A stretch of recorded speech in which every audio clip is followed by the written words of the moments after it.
Can I ask, is anybody speaking? I can't hear anything. Sorry, Paul. We are recording, so suddenly everybody's gone really quiet. Um, we'll just go and check as far as the translator is concerned. Matt, I can see you're on the call. Is Gareth joining us today? I'm here. Fantastic. Right, we'll just check about the translation before we start. 1 minute, please.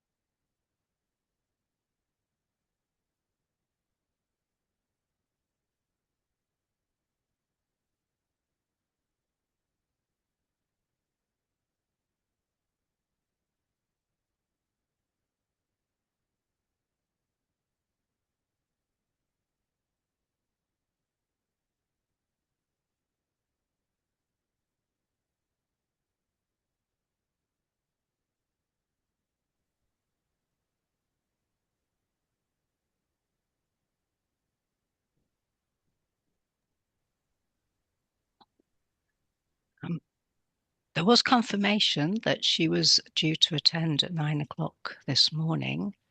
We've just sent her another email, but unfortunately, she's not here yet.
Bore da pawb, the translator has just signed in, so I'm just assigning her now. It won't be a moment. Thank you, Fionn.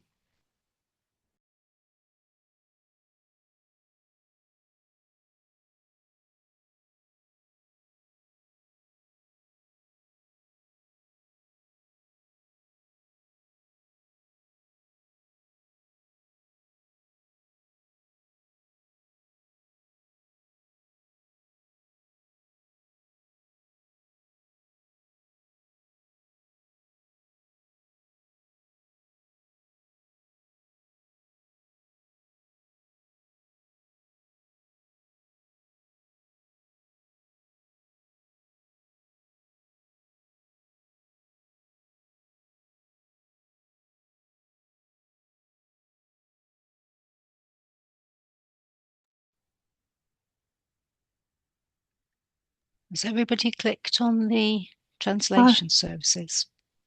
Yep. Okay, Gareth, I think we're ready to go.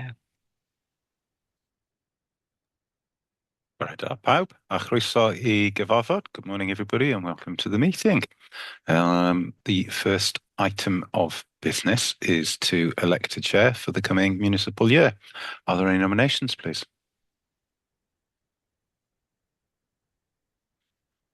Councillor Young? Hi, Jokovo. Thank you, colleagues. It gives me great pleasure to propose Councillor Dullan Rees for re-election as North Wales Chair for the Fire and Rescue Authority.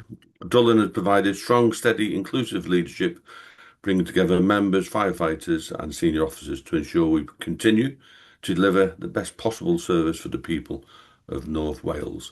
On a personal note, as Deputy Chair, I've always appreciated Dullan's support, guidance and willingness to discuss any issues or provide feedback whenever needed. His team approach makes him an excellent chair. I have no hesitation in supporting his re-election and ask colleagues to do the same. Jochen, thank you, Garrett. Is there a seconder for that?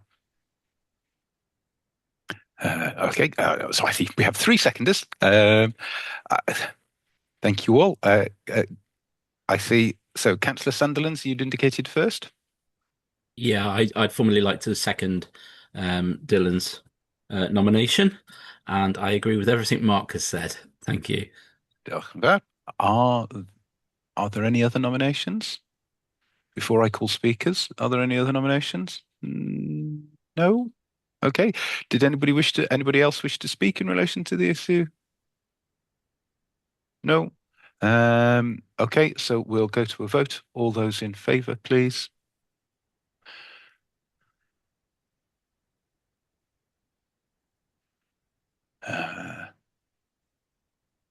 Are there any against?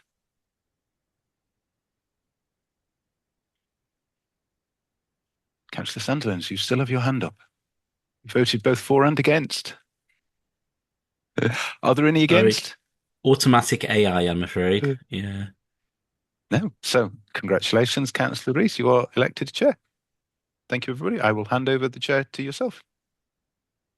Thank you, everybody, and thank you, Mark, for your kind comments. I really do appreciate sort of the trust, and the confidence that you've placed in me once more. And then obviously this will be my final year as chair of the North Wales Fire and Rescue Authority, and it's a great honour. And I really, as I say, appreciate support, and I will, to the best of my endeavours, best of my abilities, seek to serve you, my fellow members, and communities of North Wales over the next 12 months. So cracking on to item 2 on the agenda, which is apologies. I'm not sure, is it Fionn that's providing the admin support today? Fionn, any apologies? We have from Councillor Carol Beard and from Councillor Paul Rogers. And Councillor Sian Williams, I know that you've got your hand up because I think you need to leave early today. I do, yes, I do, for another meeting at 10:15. So Okay. thank you very much. Thank you. Thank you for letting us know. And Councillor Chrissy G. I have to leave early as well for another meeting. And Councillor Dale Sylvester. Thanks, Chair. It's not an apology for the meeting, it's an apology for my camera. I've tried everything possible to get my camera working, and I've left the meeting, come back in, and the camera will not work. So if any voting, it'll have to be by hand, I'm afraid. That's fine. Thanks for letting us know. Okay, And Councillor Rhonda Roberts. Yeah, thank you, Chair. I have sent an email to yourself this morning. I'm having to leave early. My wife can't drive. She's got to go and see about the cast on her arm to the hospital. I'm awfully sorry. Yeah, no, I saw the email. Thanks for confirming that. So I can't see any other hands being raised. So we'll move on to item 3 in the agenda, which is declarations of interest. Are there any declarations of interest from anyone, please? I can't see any hands being raised, so that doesn't apply. So we go on to item number 4, which is the appointment of the deputy chair for the coming year. Can I receive nominations, please? Councillor Afwyn Harold Roberts. Afwyn? Helo, bore da. Dwi'n cynnig y cynghorydd Mark Young sydd wedi bod yn is-gadeirydd gwych i chi, Mr Gadeirydd, yn y blwyddyn dwytha, a dwi'n cynnig Mr Mark Young. Cynghorydd Mark Young. Diolch yn fawr. Do we have a seconder, please? A number of hands being raised again. I think Councillor Gareth Sandilands was out of the blocks again to get second. Are you seconding the proposal, Gareth? I am seconding the proposal. I'm confident he will work closely with you. He's supported you over the last 12 months well, and he's experience and dedication make him well suited for this role. So I'm seconding him. Thank you. Thank you. Are there any other nominations? I can't see any. So in that case, will you please vote to show that you agree with the appointment of the deputy chair? Are there any against? No, that's unanimously passed. It would have been inappropriate for me to have commented until you'd voted, but I do very much appreciate the support and the commitment of the deputy chair. And it's great to be continuing to work with you, Mark, over the next 12 months. I think we make a good team. So diolch yn fawr. So we go on to the item number 5, the appointment of the chair of the audit committee for the next year. Can I have a proposer, please? Councillor Tina Clayton? Yes, can I propose Gareth Sandilands, please? And do I have a seconder? Councillor Mark Young? Yeah, I'll second that, please, Jochen. Thank you. Are there any other nominations? I can't see any other hands being raised. Will you show that you all agree with the appointments? Congratulations, Gareth. You are continuing as the chair of the audit committee. Diolch yn fawr iawn i chi. So we move on to item 6, which is the appointment of the deputy chair of the audit committee. Can I have, please? Gareth? Yeah, can I propose Councillor Tina Claydon? Thank you. And do I have a seconder, please? Councillor Jeff Evans? Are there any other nominations?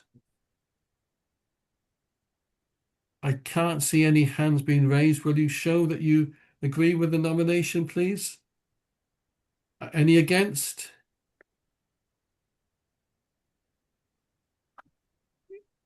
Councillor Dale Sylvester, you got your hand raised. Was it? No, gone down. No, it's unanimous, Tina. Congratulations. So we now move on to item number 7, which is notice of urgent matters. I haven't received any notice of urgent matters, so that does not apply. So we move on to number 8, membership of the Fire and Rescue Authority, incorporating appointments to committees and external bodies. And Gareth, I think that's back to you. Sorry, Councillor Jeff Evans, I can see that you've got your hand raised. Yes, thank you. It was going back to urgent matters. Before we go on to the agenda of the day, I think, and I want it noted, the appreciation of the public for the sterling work that has been carried out over the last week in relation to mountain fires. This has been... Councillor Evans, so I thoroughly agree with what you're saying, but I want it to be recorded in the next meeting because we are going to cover wildfires, and because this meeting is being recorded, I think it'd be even more appropriate for you to feed in your positive comments then, because this is the AM, and it's to do with sort of the election of officials. So if you can hold fire until the next part at the beginning of the next meeting, and then I'll invite you to feed those comments in, please. Is that okay with you? Yeah, perfect. Diolch yn fawr, thank you. So we will continue now with item 8, and I think, Gareth, it's back to you. Diolch, Cadeirydd. Members will be very familiar with this, with the bulk of this report being to note membership. Chair, you've already noted that we have a new member, Councillor Sian Williams, or Sir Gwynedd, and this is, I believe, her first meeting. As well as confirming the membership and the division and appointments to the panels, which I think people would, and committee, which people would be well familiar with, I'd just like to talk, if I can, Chair, briefly about the Standards Committee. Our Standards Committee consists of 6 members. Those are 4 independent members who are co-opted onto the authority. They're recruited, and you will recall that we made an appointment at the last meeting of David Davis to one of those positions. We still have a vacancy, and so we need to re-advertise. In addition to the vacancy, 2 members will leave office next year, and their term of, because they're in their second term of office, their term of office won't be able to be extended any further. Now, we have some leeway or headroom in the size of the committee, Chair. We can have a maximum of 9 members. We only have 6. The suggestion is that, subject to receiving a suitable number of applications, we appoint 2 extra independent members to the Standards Committee for a period of a year to save the time and resources and expense of recruiting again, because you will see even the advertising costs alone are £5,000 advertising across the whole of North Wales, whereas it costs £840 or thereabouts to have 2 members for an extra 2 meetings, which is how often the Standards Committee meets. Add to that the officer time, the member time in coming together to shortlist an interview, and I would hope the authority would agree it makes sense, whilst we have this opportunity, to recruit the 2 extra members now.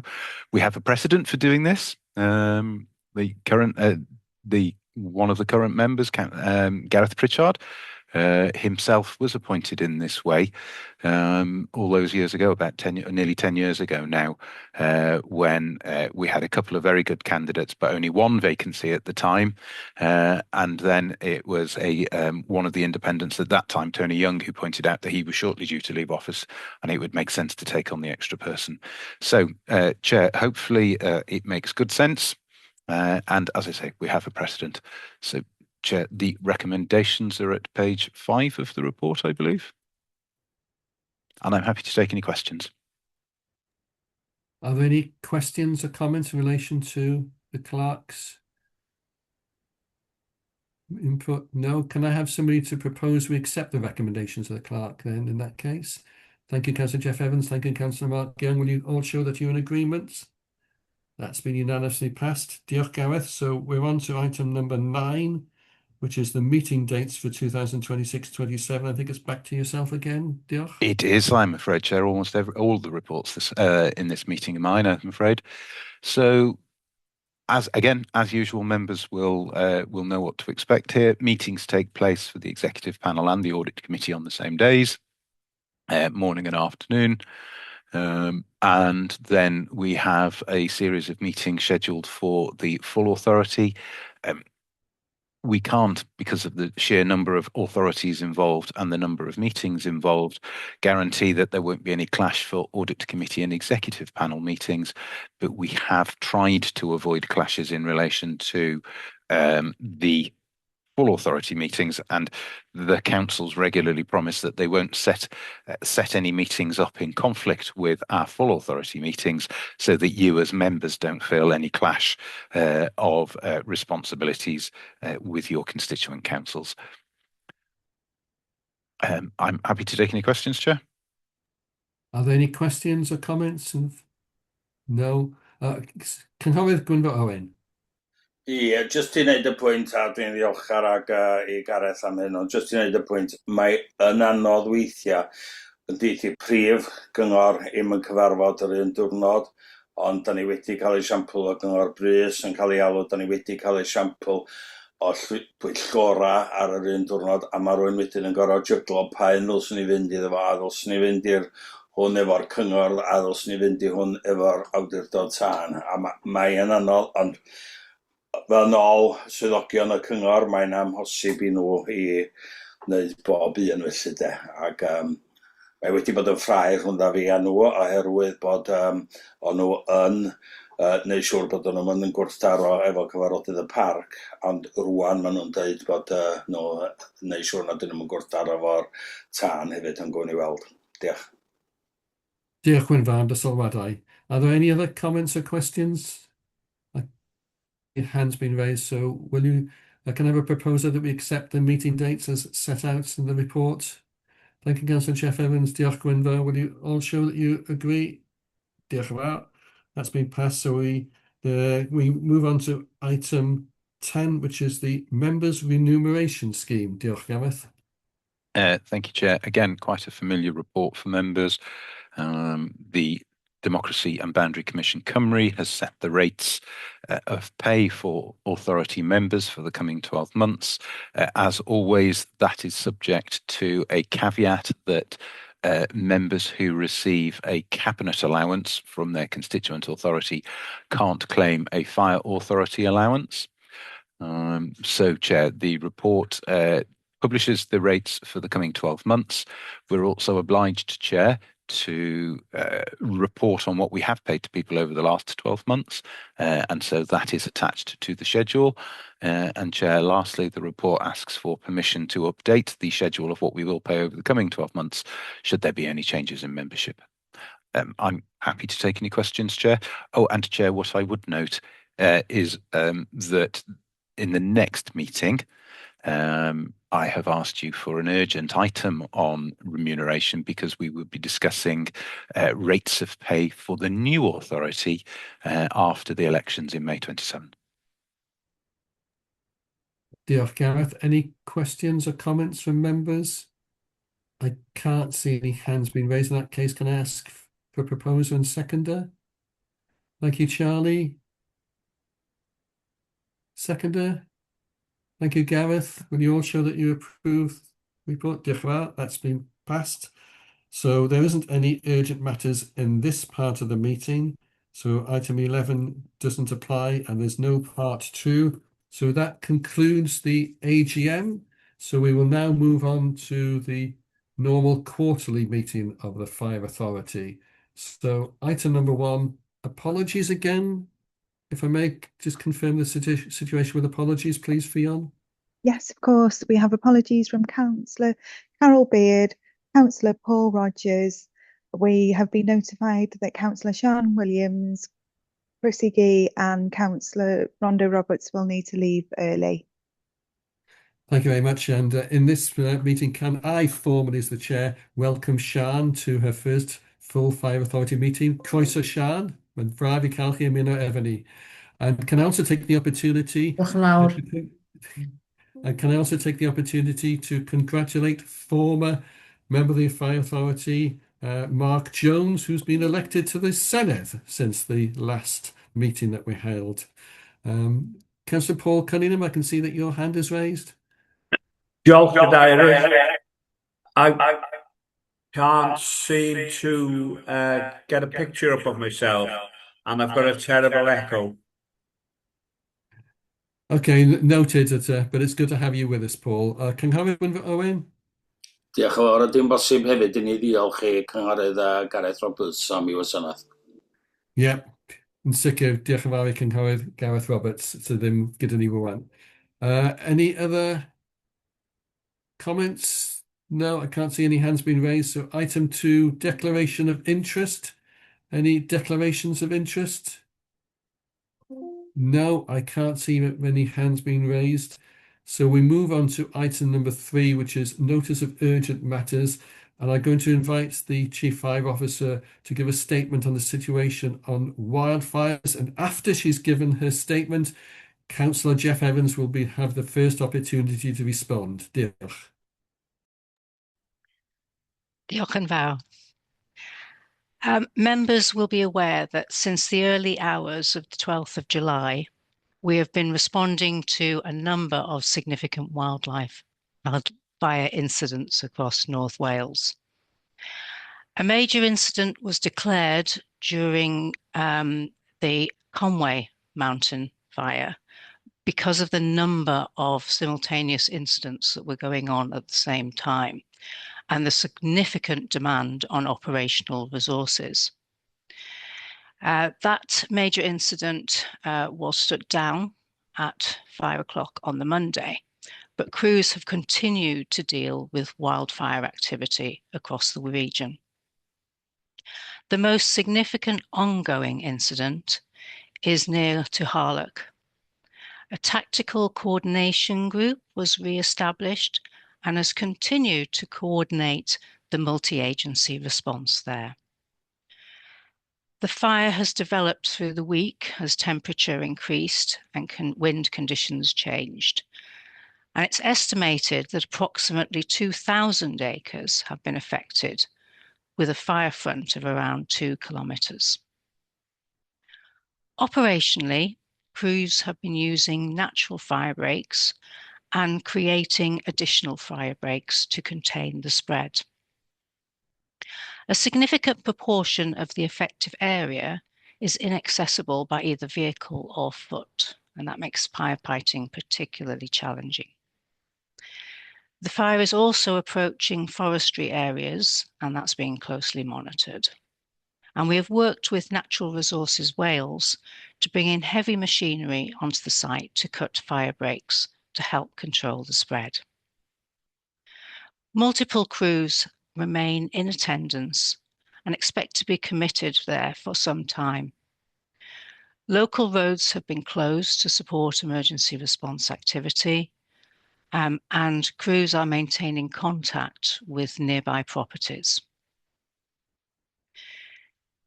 The service has requested aerial support through Natural Resources Wales. This request has been approved, and helicopter support is expected during this week. This is because of delays caused by the demand from wildfires across the whole of the UK. Military assistance through the Military Aid to Civil Authorities arrangements have been considered at the Tactical Coordination Group. However, there is currently no military capability available that could support our wildfire operations. The incident continues to be managed through specialist wildfire resources and partner agency support, and we continue to review the situation. I believe there's been considerable public and media interest relating to a privately arranged helicopter operating near the Harlock site, and I need to state that neither North Wales Fire and Rescue Service nor Natural Resources Wales were involved or aware in that operation before it arrived. Alongside these incidents, we have been responding to a number of other emergencies, both domestic and industrial. And as the temperatures continue to be high, we have also had a number of water rescue incidents. Chair, I would like to place on record my sincere thanks to our firefighters, control firefighters, support teams and partner agencies who've worked tirelessly through this period of sustained operational activity. Despite the significant demands placed on the service at this time, we continue to respond effectively to emergencies across North Wales whilst maintaining public safety and supporting the communities affected. Diolch yn fawr. Thank you, Chief, for that update. Councillor Jeff Evans? Sorry, Yes, sorry. You went on. Yeah, Councillor Jeff Evans, you're on. Okay, thank you for that. Can I just endorse that which the Chief has just related to? This has been an extremely difficult time right across the country, and wildfires have been quite significant across North Wales, be it Conwy, Arach, and in my area, Holyhead in particular, which has put a lot of fear and worry for members of the community. But I want to indicate and highlight the public appreciation, as has been spoken and related to on the social media internet.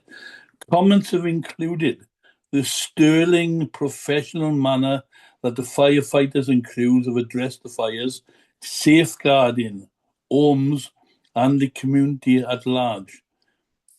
The response from the public has been so appreciative. I would like all the firefighters' crews to know that they are appreciated so much and thank them so well for the sterling work as has been carried out. Thank you so much. Thank you. Thank you, Jeff. Cynghorydd Gwynfor Owen. Diolch yn fawr am Secretary, fel y cynghorydd sydd lle mae'r tân yn fy wardi mewn gwirionedd yn Cwm Bychan ac ar y Rheinogydd. Gai na hefyd yn y lle cyntaf ddiolch o galon i'r holl weithwyr tân sydd yna yn wneud y gwaith aruthrol o galad yma. Mae'r gefnogaeth i'r gweithwyr gan y gymuned yn aruthrol a maen nhw tu hwnt o ddiolchgar i'r gweithwyr. Dwi wedi cael yn yr orsaf yn Harlach i ddiolch yn bersonol lly, ond dwi yn fedrai'n pwysleisio digon o diolch sydd gan y gymuned i'r gweithwyr am eu holl waith felly. Fodd bynnag, mae gynnau gwestiynau, a di'r gwestiynau yma ddim yn erbyn yr gwasanaeth tân o gwbl. Dwi'n meddwl mae gwaith mae gwasanaeth tân wedi wneud yn arbennig, felly mae'n gwestiynau fi tu hwnt y llai be mae'r gwasanaeth tân yn gallu gwneud ei hunan, ond fyswn i'n licio clywed chydig o atebion am hynny. Rwan, mae yna dipyn o ffermwyr, a dwi'n mynd deud am eiliad na dyna beth yw'r achos yn fama. Ond mae yna dipyn o ffermwyr yn dweud y rheswm da ni'n cael rhai o'r tanau gwyllt yma ydy oherwydd polisia cyfoeth naturiol Cymru sydd wedi bod yn rhwystro ffermwyr i ymdrin ar ardal y naturiol fel oedden nhw'n wneud am flynyddoedd.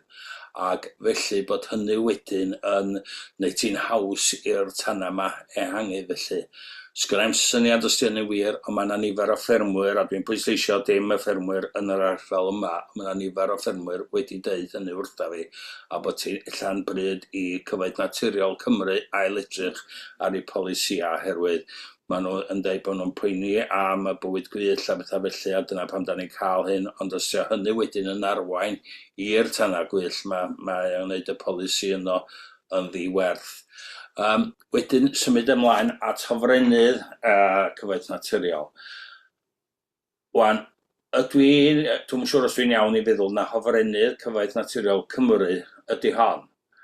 Ond eto, mae cyfoeth naturiol Cymru yn dweud bod yr hofrennydd yn... Mae'r chief yn ysgwyd i ffend yn dwi'n cymryd bod hynna ddim yn wir, felly wedyn diolch yn fawr am hynna, chief. Da chi'n mynd gorfod deud rhywbeth weithiau i fi, ond diolch yn fawr. Wedyn, ond symud ymlaen wedyn i'r fyddin ac hefyd mae'n amlwg na sgynnyn nhw ddim mor gallu i helpu ar y funud. Felly mae hynny'n drist. Ond dwi yn meddwl bod rhaid edrych a fysa hyn yn gorfod dŵad trwy bwysau gan yr awdurdod tân. Mae hwn yn wbath cenedlaethol ar lefel Brydeinig, lle ddylsa yr Llywodraeth Brydeinig mewn gwirionedd fod yn trin y mater fel argyfwng. Ac lle mae yna bobl a tai ac bob math o bethau yn cael ei roi ar risg oherwydd y tanau yma. A mi ddylsa'r Llywodraeth Ganolog fod yn gallu ymatab yn llawer gwell. Mi ddylsa'r Llywodraeth Ganolog fod yn gallu darparu cymorth ar alw bron i bobl sydd yn i lefydd sydd yn diodda o hyn. A felly fyswn i yn gofyn os ydy'n bosib, a mae'n bosib bod hyn yn digwydd yn barod wrth gwrs, ond os ydy'n bosib i'r awdurdodau tân ddod at ei gilydd ac gallu cael Llywodraeth Ganolog i gymryd diddordeb yn hyn ac i drio sicrhau bod nhw'n gallu ymatab i argyfyngau fel ma'n y dyfodol. Achos peth rhaid ni gofio ydy, mae hwn wrth gwrs yn mynd i ychwanegu'n sylweddol i'n costa ni fel awdurdod tân.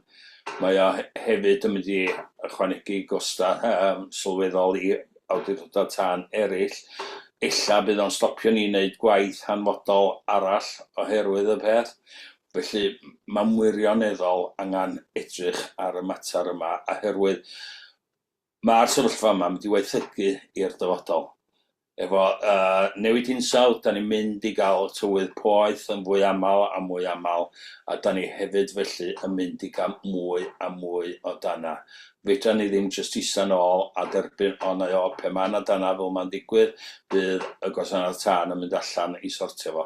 Mae rhaid cael mwy o gynllunio ymlaen llaw. A fel dwi'n dweud, ydy hynna ddim yn dweud dim byd yn erbyn yr awdurdod tân, mond camoliaeth sgynnau i'r ffordd mae'r awdurdod tân yn gweithio. Diolch. Diolch yn fawr, Gwynfor, am y sylwadau. Who would like to respond from the Principal Officer team? Thank you, Chief. Okay, thank you, Councillor Owen, for those comments, because I do agree with you that with the climate change and the rising of temperatures, what was a irregular incident is now becoming almost every summer. We are dealing with more and more wildfires. I can't possibly comment on natural resources policy, so I will leave that. With regards to the contract for the helicopter, the contract is with Natural Resources Wales, but that is subcontracted out. And that contractor is in demand across the whole of the UK at this moment in time. This is something that we are discussing with Welsh Government, and I think there is a realisation that across Wales we need to be resourced better for dealing with these incidents every year. So we will continue with those discussions. With regards to the UK, the organisation that we are part of, the National Fire Chiefs Council, has been pressurising the UK government to recognise that this is a everyday incident, and wildfires, when we used to think of them as something that was either in the Southern Hemisphere or indeed in Europe, is now on our doorstep. So as I say, conversations are taking place, and I appreciate your support for the work that the crews in North Wales have been doing. Thank you. Diolch yn fawr iawn. Councillor Paul Cunningham.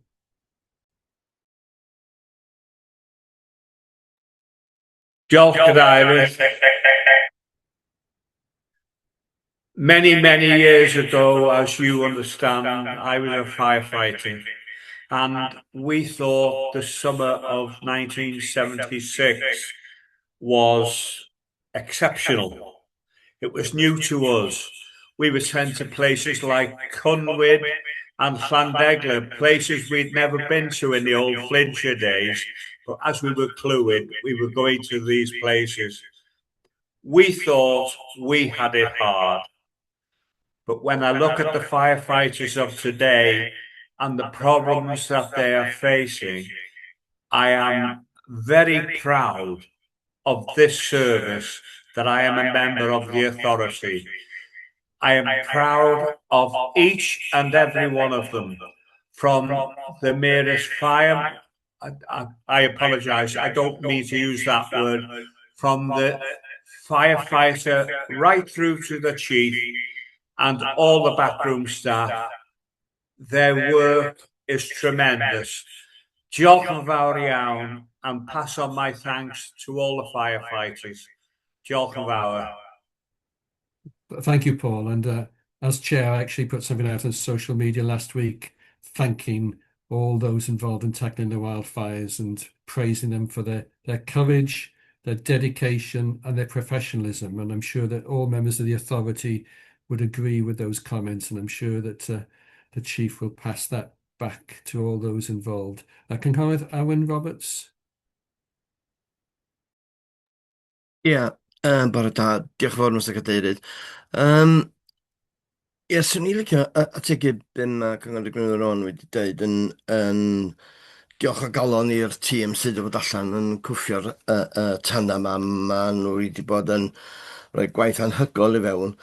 Ond ar y mater arall, be oedd Cynghorydd Gwynfor Owen yn sôn am efo Cyfoeth Naturiol Cymru a bod y ffermwyr wedi codi y pwynt i fyny nad oedden nhw'n cael gwneud y gwaith oedden nhw'n wneud.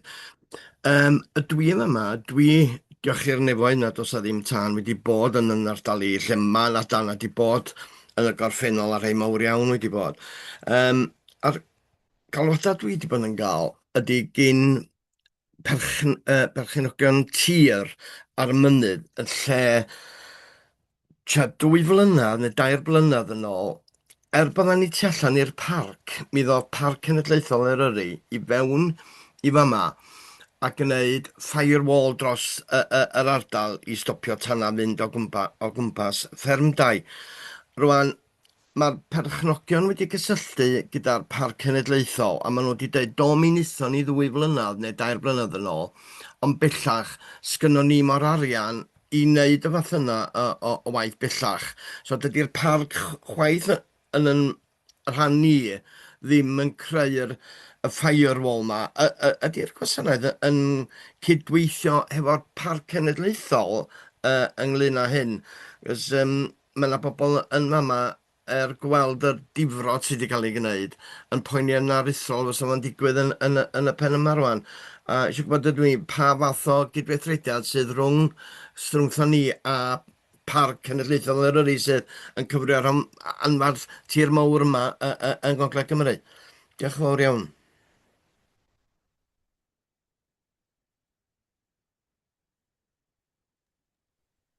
Yeah, I can take that. There is work that goes on, prevention work. You know, we are on the whole a preparedness and prevention organisation.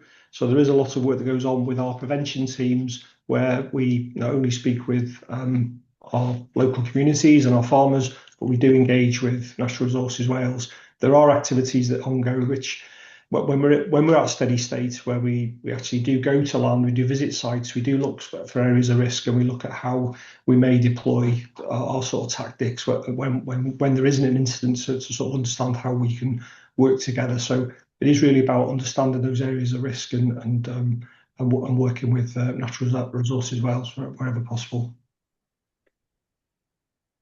Diolch yn fawr iawn, Jason. Diolch yn fawr. Councillor Rhonda Roberts.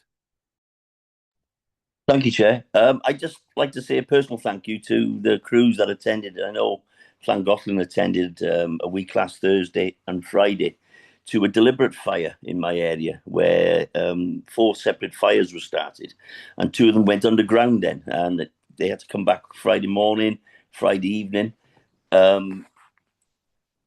Individuals were identified for causing these fires.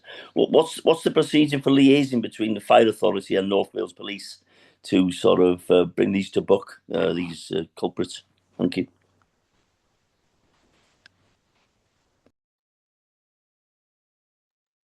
Yeah, so where we do have, sorry, Chief. No, we both jump it. Go ahead, Justin. Yeah, well, with any fire, where we have, you know, whether it's a deliberate fire or where there's arson, we certainly would engage with North Wales Police, and we would bring this to their attention, and they would determine whether there's charges that will be brought, and obviously that then would go through to CPS for things to be progressed. I'm afraid, other than, you know, us raising the issues and highlighting where these fires that have not been accidental, it's then over to our blue light colleagues. Thank you. I know the incident was reported, and a crime number was received by the person who reported it. I was just wondering if you've got any updates on it. I don't have an update that I could provide you with now, but perhaps I could certainly look into that. Perhaps that beyond us reporting or the incident being reported, it might be difficult for us to establish that information, depending on what the police are available to us. Thank you. But you know, the location where it was very awkward, and I just like to say thank you to the crews. Thank you.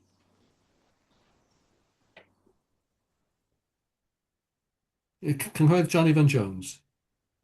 Diolch yn fawr iawn eto. Tydi deud diolch ddim yn crafu'r wyneb na di o faint o ddiolch sgynnon ni i pawb sydd wedi gweithio dros yr wythnosa dwytha. Cwestiwn o gyn ni yn sydyn. Dwi'n gwybod da chi'n deud bod ni yn dibynnu ar Cyfoeth Naturiol Cymru pan mae'n dod i hofrennydd neu gweithio ar y tanna gwyllt yma. Y cwestiwn sy'n gen i'n syml ydy, fel mae gennym ni wasanaeth chwilio ag achub yn Gaernarfon, dwi'n meddwl na ydy o'n just mater gweinyddol ydy o bod ni methu tapio fewn i ddefnyddio hofrennydd o fyno ac addasu yr offers i alluogi ni gario dŵr môr a gweithio efo nhw. Does a byth sôn bod ni'n gallu gweithio hefo'u hofrennydd nhw. Gan bod pawb o dan straen ariannol a bod ni'n cyn iawn i gadw y gwasanaeth yn Gaernarfon, tos am ffordd o cydweithio'n fyno hefyd i ddefnyddio'r offer nhw. Mae'r hofrennydd sgynnyn nhw yno, beth dwi ddallt, yn o werddon i'r Eidal yn cael ei ddefnyddio pan mae sefyllfaoedd fel hyn yn codi. Felly, oes a gyswllt rhwng y bwrdd tân a'r adran yna i fedru gwella pethau yn y dyfodol? Diolch. Chief? Okay. I think there's been a lot of attention on a helicopter resource, and it isn't actually just a helicopter. It's having the specialist trained pilots that are able to scoop up the water and to put it onto the fire. And although it is very helpful, it is not the only tool that we need. So I've talked earlier about the need to create fire breaks and to use cutting gear to create those fire breaks. And we have been using the equipment from Natural Resources Wales for that. And in many ways, that can be more effective in containing the fire. So although, you know, I know the media focus has been on the helicopter and aircraft resource, but that is not the only tactic that's needed. But I appreciate that everybody is trying to help and to make useful suggestions. So thank you for pointing that out to us. Councillor Beverly Parry-Jones. Thank you, Chair. Good morning, everyone. Just going back to really what Councillor Roberts said about the wildfires, and I suppose it's advice that I'm looking for, really, because I was made aware last week of what I would say was totally irresponsible actions by a resident, where they live out in rural Wales, halfway up a mountainside. You've got livestock in the field, and then they were bragging. I suppose bragging is maybe the wrong word, but it's the only word I can use to describe it. Where they had in their orchard burnt their garden rubbish. Now that to me was a totally irresponsible action, given the situation of where they live, the situation that we're in. The ground is so dry, it's tinderbox, in my opinion, and I might be wrong. It would have only taken a spark, and then, you know, obviously it could spread.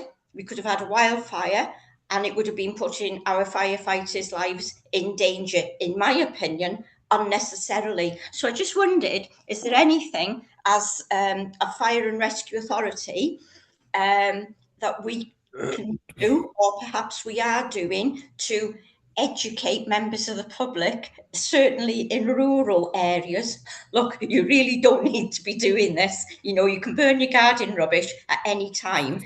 You know, because I was absolutely furious, and I did tear a strip off this person. They were left in no doubt as to what I thought of them, but that's by the by. And I just wondered, do we have, I don't know, like an engagement program where we can educate our rural residents, and just it should be on everyone's agenda and radar, and the seriousness of it. But I was absolutely horrified when I heard what this person had done, and then I'm thinking, so should I report this person to the police? Because I would have no qualms whatsoever about doing it, because in my opinion it was dangerous.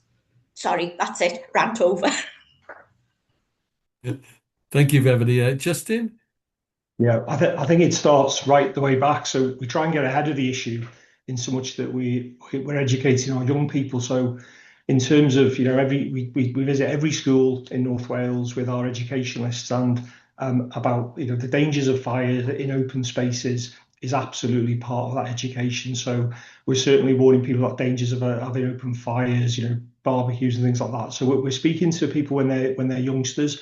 If you've been following any social media, you will see that this week, whilst we don't want the public to be fatigued with the messaging that we're sending out, but we are messaging around the fires that are ongoing. We're showing videos, we're giving messages out there, but we're definitely making sure that we put those safety messages in there at the same time. So we're advising people about open fires, barbecues, discarded smoking materials, glass, and all those things.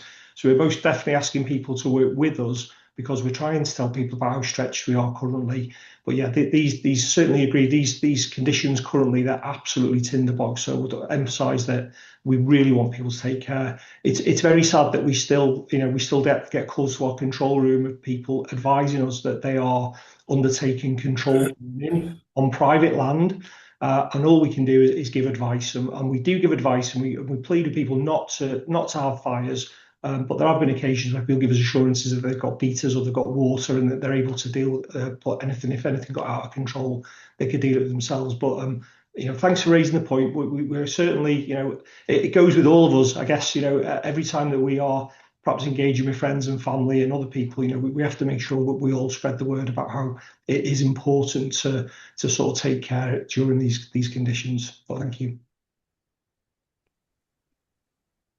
Thank you, Justin. We have got a very long agenda today, so I'm keen for us to move forward. So I'll give the last. I've got two hands being raised. If you can be as succinct as possible, please. Councillor Paul Cunningham. Thank you, Chair. I'm on the AONB authority, and we're always banging the drum about the country code, about people taking barbecues into the country and so on and so forth.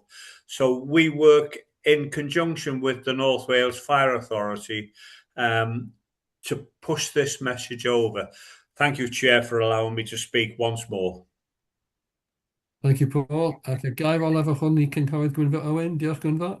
Diolch am ddeiriad am ddod yn ôl, Mr Cadeirydd. Just cwestiwn yma'n di bod yn sôn am gwahanol hofrenyddion a bethau felly. Ydy drons yn rhywfaint o help? Mae'r eironi ydy bod yna ymarfer drons yn Llanbedr reit rhyw milltir ddwy wrth y tân. A mae yna lot o bobl ac yn dweud bod y drons ma'n ddigon mowr a digon cry I gario dŵr. Os ydy hynny'n wir, sa fo'n beth gwych I weld y drons ma'n cael ei defnyddio lles bobl, a felly fysa fo hefyd yn wych I gweld nhw yn cael ei defnyddio, achos oes ddim risg I fywyd wrth gwrs pan da chi'n defnyddio drons yn wahanol I beth da chi'n defnyddio o frenydd. Diolch. I think ACFO Anthony Jones is going to respond to that one. Anthony? Diolch, thank you. Yes. What I can say is we have been using drones throughout these incidents. We have a strong partnership with the local police force, North Wales Police. I was at Conway Mountain last Sunday evening, and the use of their drone was fantastic in gaining our situational awareness for our commanders, understanding where the potential fire breaks were, where the potential for fire spread was. And we are also developing an internal business case for that similar drone capability for ourselves. In relation to drones for firefighting, I think whilst they are probably in their infancy, there are examples probably outside of the UK where drones are being used. I haven't seen sort of experience or examples within the UK. They will be limited in the impact they can have. The helicopter that we have used via Natural Resource Wales in the past is truly specialised, as the Chief mentioned earlier, but in high demand at these times. But I would envisage us seeing as a sector the use of drones expanding, but it isn't something that's currently, if you like, in service in the UK that I'm aware of for firefighting. But they are very, very much part of our tools in our armoury for situational awareness and understanding the scale, certainly, of the fires that we've been dealing with. And just on that point, actually, one of my favourite programmes is watching Michael Portillo's Continental Railway Journeys. And when he visited Corsica, he visited the fire rescue service in Corsica, who are trialling using drones not just for situational awareness, but also to actually measure the heat from the spots on the mountain so they can identify where the fires may sort of reignite. So that's something that's being piloted outside the UK at the moment. Anyway, I didn't intend to have the last comment, but I have. Chair's privilege. So thank you, everybody, for your contributions. So, as I said before, it's a long agenda. We will have a comfort break around 10:30 for you to have a chance to have a little respite. So moving on to item number 4, which is the minutes of the previous meeting held on the 20th of April. we can deal with those in terms of accuracy, please. So page 1, page 2, page 3, page 4, page 5, page 6, page 7, page 8, page 9, page 10, and lastly, page 11. I can't see any hands being raised in terms of accuracy concerns. So can somebody propose that we accept the minutes of true record? Thank you, Mark Young. Diolch, Arwyn. Will you all show that you're in agreement? Diolch yn fawr. So just a couple of items to report on. Item 4.3, in the last meeting, we reported on the legislation that had been passed by the Welsh Government in relation to the change in governance arrangements. Now, the previous Welsh Government had stated that it was their intention that South Wales Fire and Rescue Authority would begin the process of the new governance arrangements with cabinet members representing the different authorities and then additional members being independently appointed, and that was to commence later this year, and then Mid and West Wales and North Wales would follow suit after the elections next May.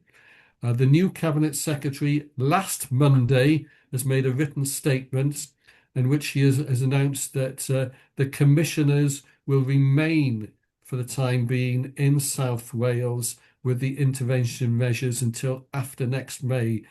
So although progress has been made, they're not satisfied that sufficient progress has been made to be able to withdraw the commissioners. Unfortunately, the written statement does not make any reference to what is going to happen in the meantime with North Wales and Mid and West Wales. So I'm going to ask the Chief whether or not she's heard anything further as to what's going to happen now with government's arrangements in terms of the timetable. Thank you, Chief. Yeah, thank you, Chair. Yes, we were notified of the Cabinet Secretary's statement probably at about the same time as South Wales colleagues. So we didn't have the opportunity to feed into that statement, but we have subsequently met with Welsh Government officials. I guess we express our concern that we believe that South Wales has made good progress, and the work that we do across the fire services on culture has been impressive. But the Welsh Government officials tell us that the expectations now are that South Wales will probably have a formal new governance arrangements at the same time as North Wales Fire Service and Mid and West Wales Fire Service in July 27. Now, that is probably unfortunate because we were intending to work with South Wales to learn from them and also then start making arrangements for the transition to the new governance arrangements next year. I believe that the appointment for additional members is now going to be later, possibly into 27 as well. So we continue to work with Welsh Government officials because, of course, before we know it, we will be moving to these new arrangements, and we need to ensure that we understand how this will operate. I know that, Gareth, you have also been discussing with the monitoring officers with the other two fire and rescue authorities, and there still remains an awful lot of questions to be answered. Thank you. Thank you, Chief. Cynghorydd Gwynfor Owen, and then I'll hand over to the monitoring officer. Gareth ydi fo'n gyntaf.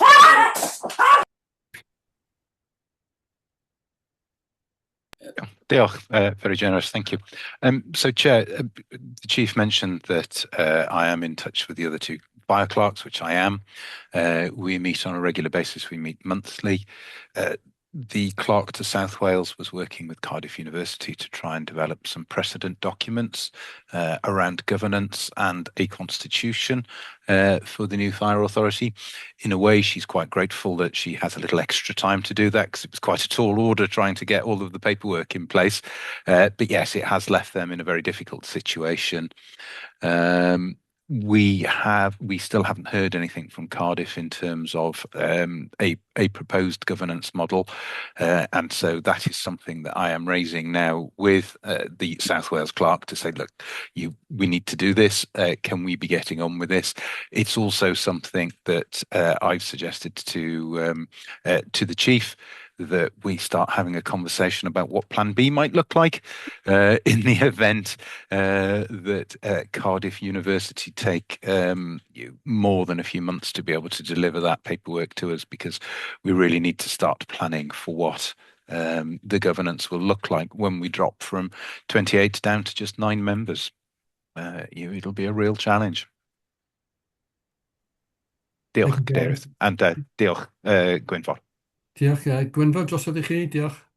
Diolch yn fawr. Mae'r mater yma'n bryderu fi'n aruthrol. Mae rwy'n yn disgwyl, wrth gwrs, pan yna lywodraeth newydd, bod yna benderfyniadau gwahanol yn cael ei wneud. Ond yn yr achos yma, dwi yn pryderus iawn bod i ddechrau bod y comisiynwyr yn aros i fewn yn De Cymru. Mae hynny yn tynnu ffwr yn gyfan gwbl y democratiaeth a'r atebolrwydd o'na, felly mae hynny yn siomedig iawn. Mae'n siomedig iawn o glwad bod ni ddim yn gwybod yn iawn be fydd yn digwydd, ac ella na bydd pethau ddim mewn lle tan Gorffennaf 27. Fel da ni'n gwybod, mae hynny 2 fis ar ôl yr etholiad. A felly, beth sy'n digwydd rhwng Mai 27 a Gorffennaf 27?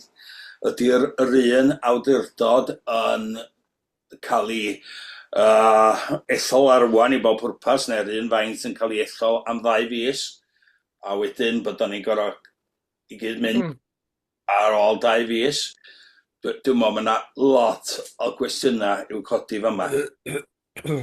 O glwad bod swyddogion yn trafod efo swyddogion y llywodraeth, ond dwi yn meddwl bod o hefyd yn golygu ddylsan ni fel aelodau o'r awdurdod bod yn rhoi pwysau ar yr gweinidog, dyn nhw dyddi yma gweinidog cabinet, i benderfyniad sydyn ac i bwysleisio yr angen am newid. Os yw'r newid am fod, i pawb ddim yn hapus efo'r newid wrth gwrs, ond os yw'r newid am fod bod o yn digwydd yn gynt. Dwi hefyd yn bryderus o glwad ella bod yr aelodau ychwanegol yma mynd i gael ei dewis rhyw ben cyn i'r aelodau o'r awdurdod.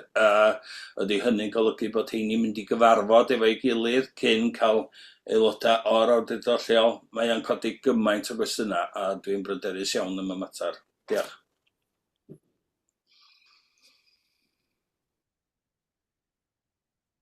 Diolch, Gwynfor. Gareth, you want to come back in? Diolch, Cadeirydd.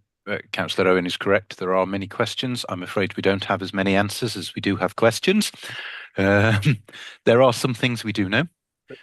We do know that the legislation has been passed to change the membership and the governance model for the Fire Authority, so that from May next year there will be 9 members. 6 of those will be cabinet members and 3 will be appointed by Welsh Government. As the Chief has said, we don't know the timetable for Welsh Government to appoint the extra 3. There are some practicalities, inevitably, around appointing the 6 constituent councillor representatives. The councils themselves don't have to have their AGM until the end of May. Quite a lot of us will be having our AGMs as late as possible in May, because of course there will have been full elections, and so we don't know what the results will be, and we need to allow ourselves as much time as possible to form a new administration, and therefore to appoint the cabinet members, because it will be one of those cabinet members from each council that will form the new authority. So it's quite possible that we won't know the membership until early June, and then We need to work. We need to have before then, though. We need to have worked out what the committee structure looks like. We know that we need to have a standards committee, so there will have to be one of those. The expectation, I think, is that we will need to have some form of audit committee in order to comply with SIP for guidance. But beyond that, we have flexibility, and it is and our discretion. And it is that flexibility and discretion that we need to work through over the coming months, so that we have a structure that can carry on the important work that you provide at the moment and the important role that you provide at the moment, as soon as possible, as Councillor Owen suggests, after those elections and after we know the membership of the authority next year. Thank you, Gav. As has been said, lots of questions at this stage, but not many answers. Going back to the minutes, there's just one other item that I wanted us to report back on. Paragraph 11.3 talks about the pay award discussions that were taking place. Those have been resolved now, and I'm just going to invite ACFO Helen MacArthur to report on that, please. Diolch, Helen. Thank you very much, Chair, and good morning, Bondar Pal. I am really pleased to be able to confirm that the pay award for our Grey Book colleagues, that's colleagues who are firefighters, control firefighters as well, was settled at 3.8%. We've been able to put that into the July pay, and that's consistent with the budget process. We did forecast 3.8. What I can say, though, is that the pay award for our Green Book colleagues, so our corporate staff, hasn't yet been agreed. So we've still got a small residual risk, but for the vast majority of our staff, that's now been agreed. Thank you, Chair. Thank you, Helen. And I did compliment Helen in the executive panel meeting that only North Wales predicted the 3.8% increase. Both Mid and West Wales and South Wales were too optimistic in what they predicted the pay award would be. So that concludes the minutes of the last meeting. So the next item on the agenda is the Chair's report. So you'll have received the quarterly report from myself, which details what myself and the Deputy Chair have been doing in terms of responsibilities and activities. Any questions or comments from anybody in relation to the quarterly report? No, I can't see any hands be raised. So will you just show that you agree with noting the contents, please? Diolch yn fawr. So item number 6 is the Hub Owen Training Centre update for information, and it's ACFO Justin Evans. Justin, over to you. Diolch. Diolch, David. Yeah, I've delivered lots of updates on the training centre project in the past, and I guess this is probably the first one following events which really bring sharply into focus the importance of preparation and preparedness, which really is the backbone of what we do here. Whilst there's lots of exciting pictures and coverage on the news, that's probably, we spend a minimal amount of time at incidents, and we spend most of our time in the actual work preparing our staff so they can respond in a professional way. So I just wanted to just put that out there before I provide the update. So this paper provides members with an update on the key risks associated with the Hub Owen Training Centre project, the mitigations that we've put in place, and the work that is ongoing to strengthen our funding position and the overall case for investment. It remains strategically important for the services project. It is intended to address long-standing limitations in our training estate and provide that modern, safe and sustainable facility for the future that supports that operational competence that I've been speaking about, as well as addressing issues around health and well-being and wider organisational resilience. Members will be aware that we have previously received approval to progress this project to REBA stage 4. The key issue now with that is that stage represents a significant point of commitment for us. In practical terms, it locks in the design solutions and what that will cost. So that is it makes it quite final. And in the absence of secured capital funding for the project, it presents a material risk.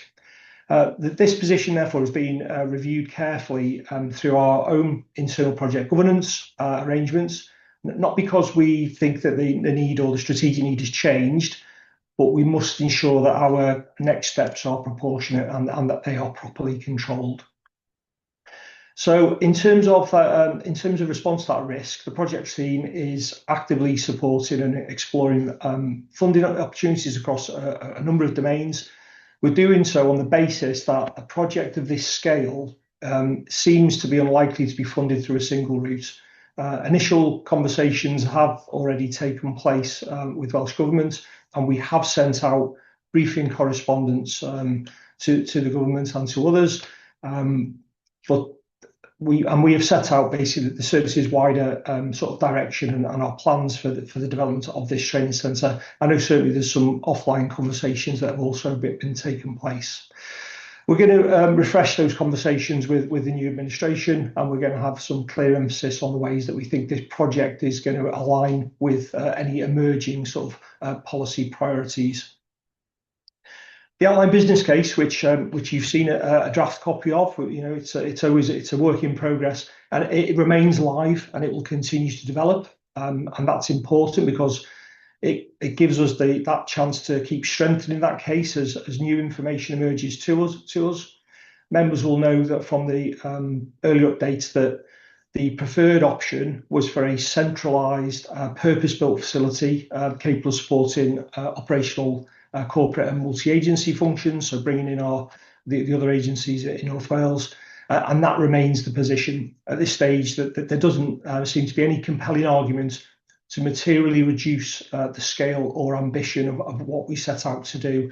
When we brought all those various options to you as authority members previously, you were very clear to me as the project lead the direction to take with that, and we are continuing that. So we need to make sure that the business case is as strong and as rounded as it possibly can be, and before we sort of lock in those major commitments which I just mentioned.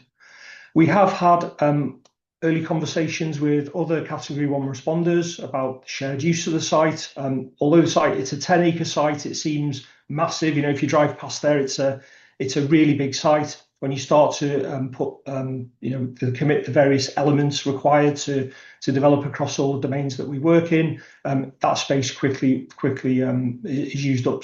But we are having conversations.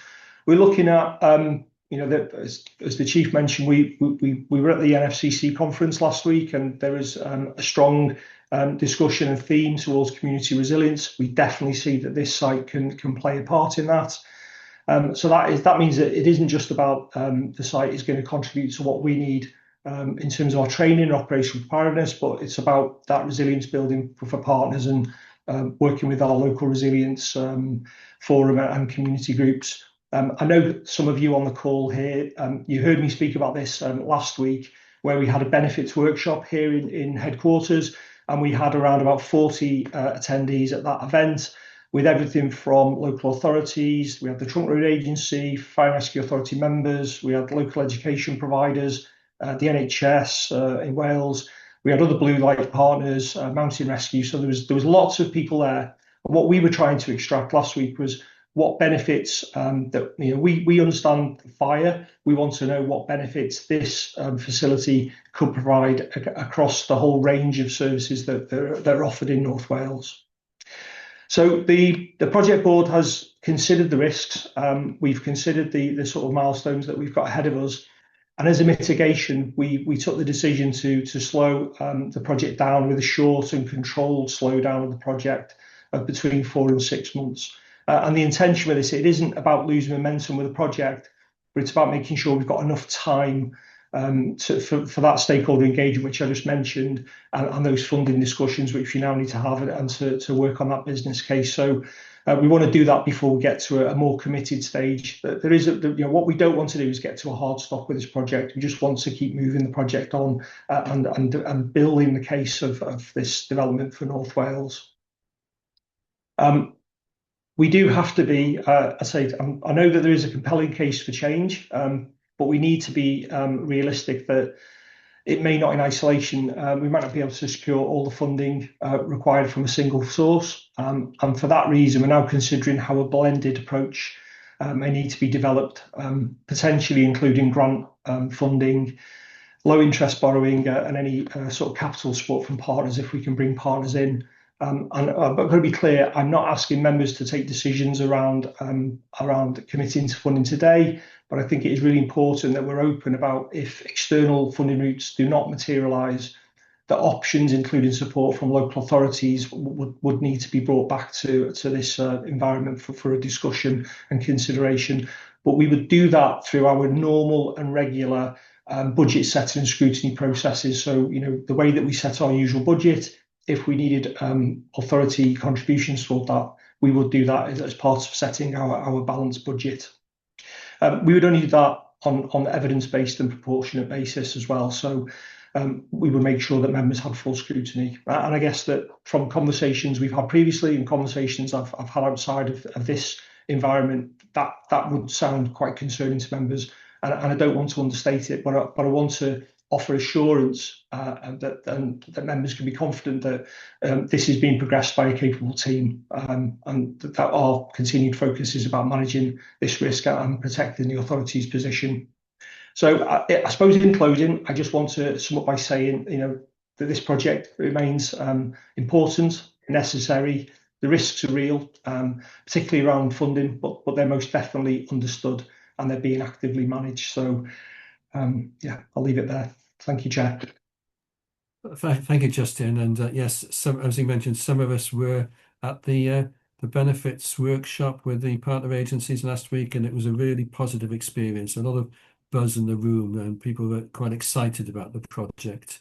Number of hands being raised. First of all, Councillor Gareth Sandilands. Gareth? Yeah, thank you. I thought I'd say something as the member champion for on the board. Yeah, since the last authority meeting, we've continued to engage with the officers and developed of the Hub Alwen Training Centre project. I've been encouraged really with the refining of the project and ensuring that the modern, flexible and sustainable training facility that meets both current and operational needs. The project team continues to focus on ensuring the business case is robust, the risks are actively managed, and that the value for money remains central to the decision making. There is also continued emphasis on the design of the facility and the supporting of the firefighting development. Multi-agency, as Justin's alluded to, we had a fantastic workshop last week where there was, 40 different organisations. There was a lot of interest in this from across North Wales's organisations, from resilience to, it was quite amazing to see the wellbeing and environmental sustainability being brought up. But as members champion, I've sought assurance that members will continue to receive timely updates as the project continues to progress through the next stages of governance and procurement. I welcome the constructive engagement between members and officers and look forward to the bringing of key update milestones as they are reached. I'd also stress the importance of future-proofing, and the centre is evolving for operational risks, including climate change, which we've already mentioned substantially this morning, and the new firefighting technologies that come out.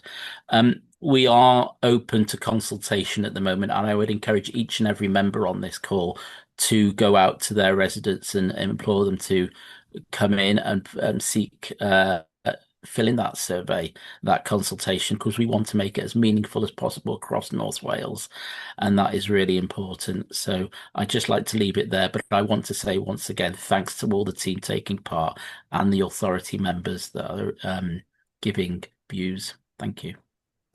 Thank you, Gareth. Cynghorydd Arwyn Roberts. Diolch yn fawr am y cadeirydd. Yn lle gyntaf, dwi jyst eisiau llongyfarch Justin a'r tîm ar y gweithdy Hwb Alwen gafon ni yn Pencatlys dim uchan. Mi oedd y ffordd yn cael ei gyflwyno yn wych, wedi dysgu lot o'r mater. A hefyd, y gai ategu be oedd Gareth yn dweud yma, bod mae'r ymgynghoriad yn ymlaen rwan, a fyswn ni'n yn gofyn i bawb basio ymlaen i bwy bynnag da chi'n nabod i gymryd rhan yn yr ymgynghoriad. Mae fo'n hollol bwysig.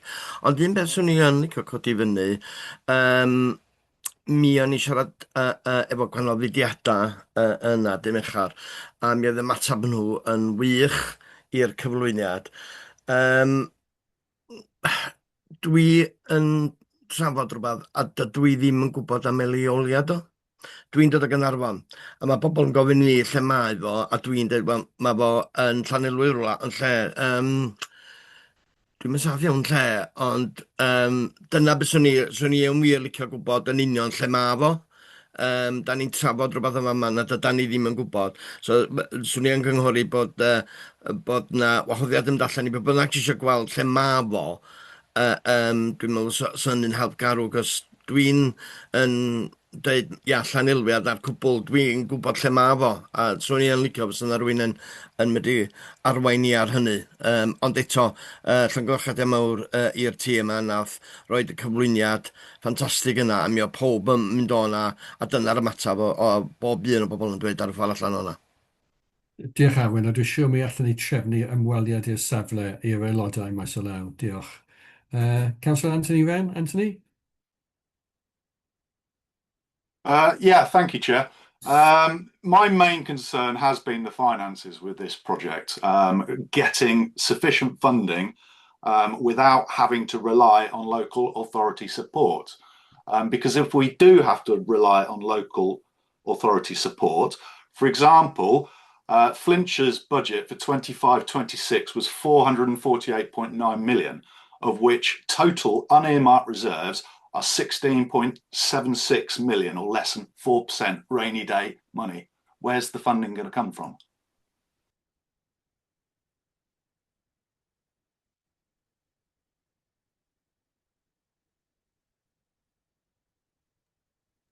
Chief? Okay.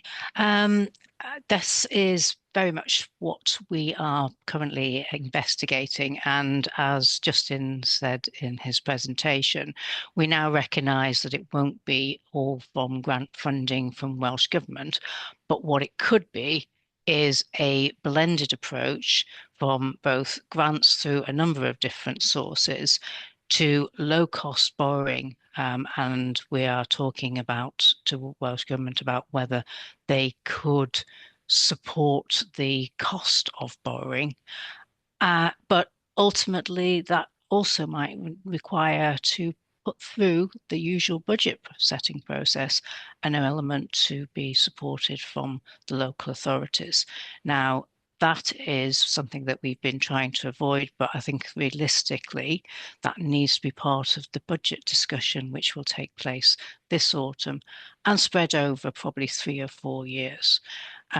It's the key issue around this project. I think everybody recognises it's absolutely essential. We need to have this built, but it's getting that blended approach to funding. Thank you, Anthony, for that easy question that you just posed. I think the reality is that it's really difficult for us to know the direction of travel at the moment until we get a clear answer from Welsh Government as to what extent they will support this project. We are trying to move those forward as quickly as possible, but we're not in that place as yet. Until we get to that place, we won't know exactly what sort of the blended funding model that the Chief has referred to would look like. Helen, do you want to come in? Thank you. I just wanted to acknowledge Councillor Wren's concerns and also to reiterate what the Chief has said. The Budget Scrutiny Working Group, we've dedicated a single meeting to detailed modelling around the training centre. So it's to give assurance to the Fire Authority that when the budget is presented, that work will have been undertaken looking at all of the options, the blended approach, and ultimately any impact on the levy. So it is something that we're looking at and we will take forward through the Budget Scrutiny Working Group. Anthony, are you okay with those answers? Yeah, great, thank you. I can't see any other hands being raised, so I'm going to move to the recommendations. And it is recommended that members note the current risks and mitigations associated with the Hub Owen Training Centre project. Note the proposed adjustment to the programme to allow additional time for funding and stakeholder engagement.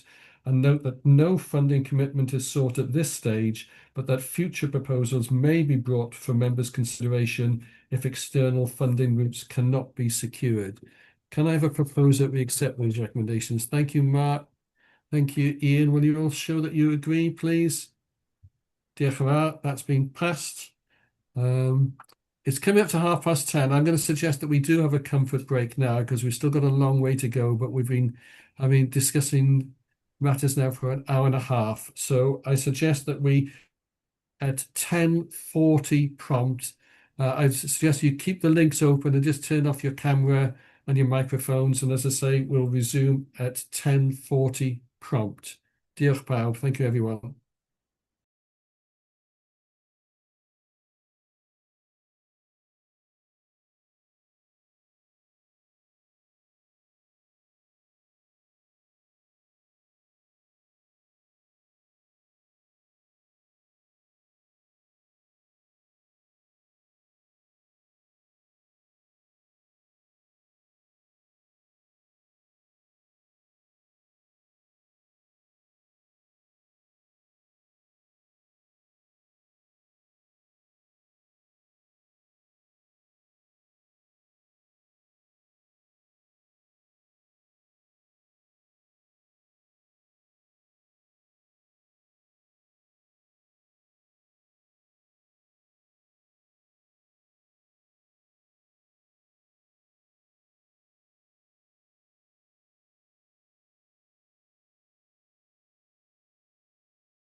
Hello, Chair. Hello there. Hi, we've just had apologies from Councillor Paul Cunningham. He's unable to join us for the second half as he's having technical difficulties. Okay, that's fine. Thanks for letting us know. Diolch.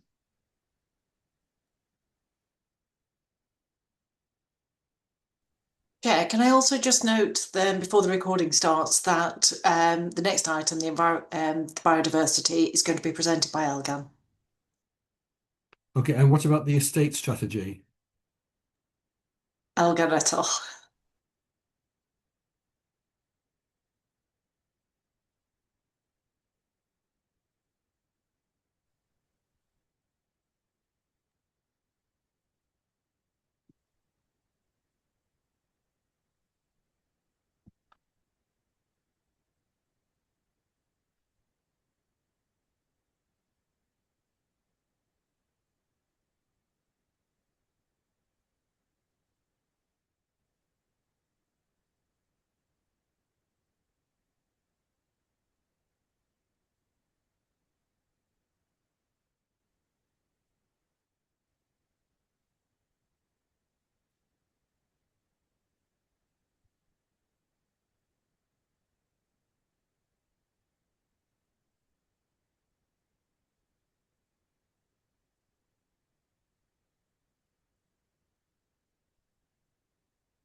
Well, croeso nôl pawb, welcome back everybody. It is 10:41, so we'll resume now the second half of the agenda. So on to item number 7, which is the biodiversity annual update for assurance. And I think, Elgan, it's you that's presenting this. Diolch, Elgan.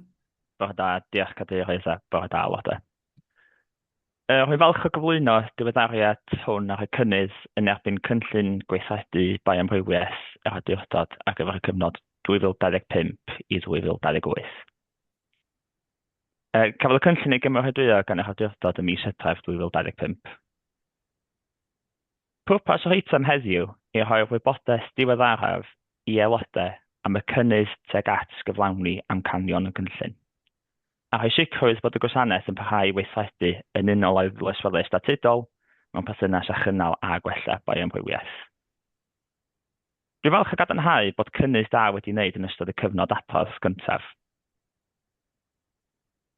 Mae 5 o'r 10 nod bellach wedi cwblhau, ac mae gwaith yn parhau ar y 5 cam gweithredu sy'n weddill.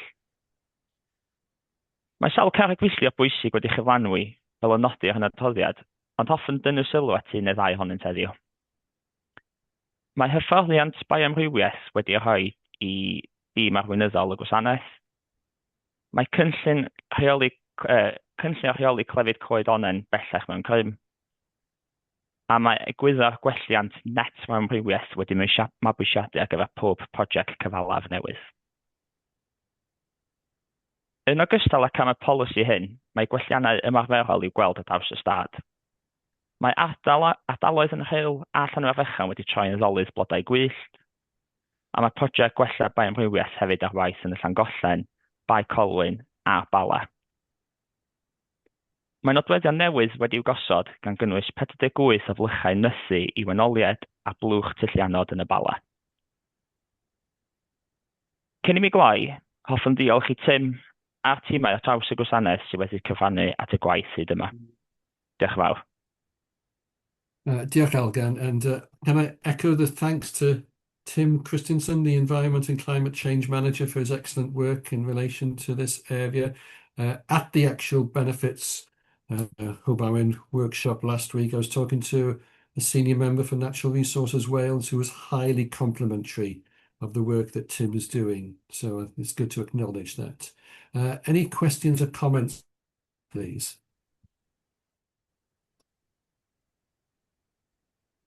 I can't see any hands being raised. It is just an update.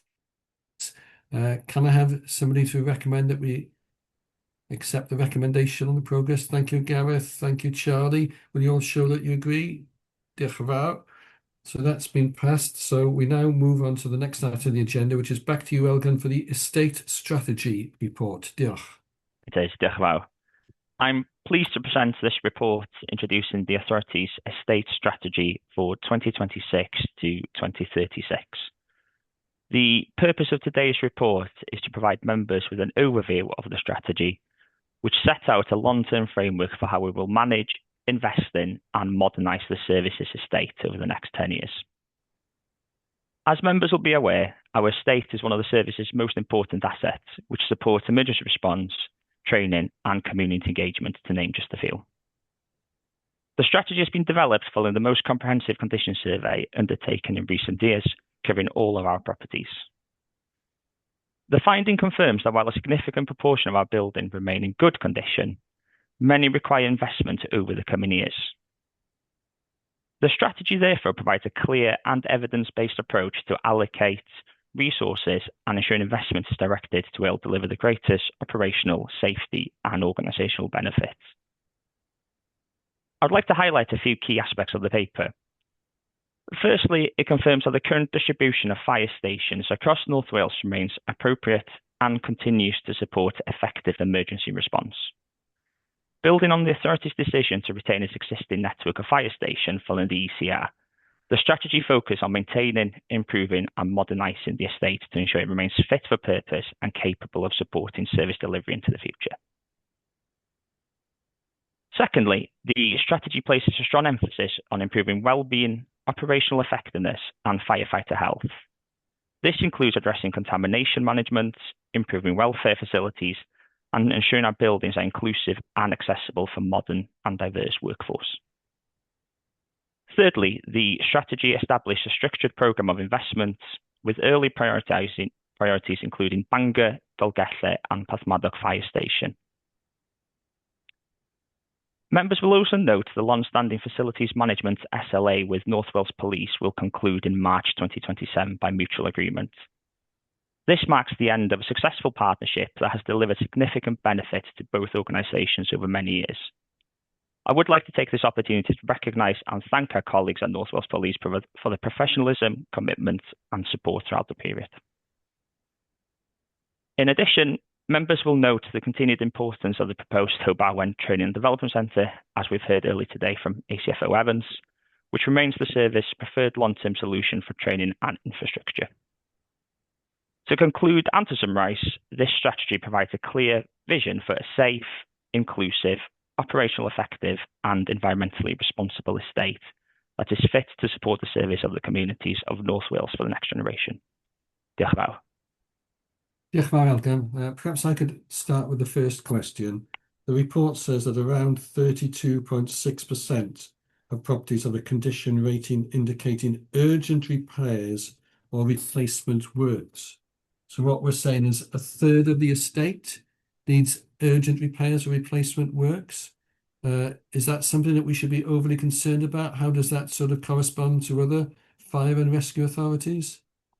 So following the condition report and the survey we've had during 25-26 financial year, all that information has been collated into a central matrix, which looks at your fabrical, electrical and mechanical.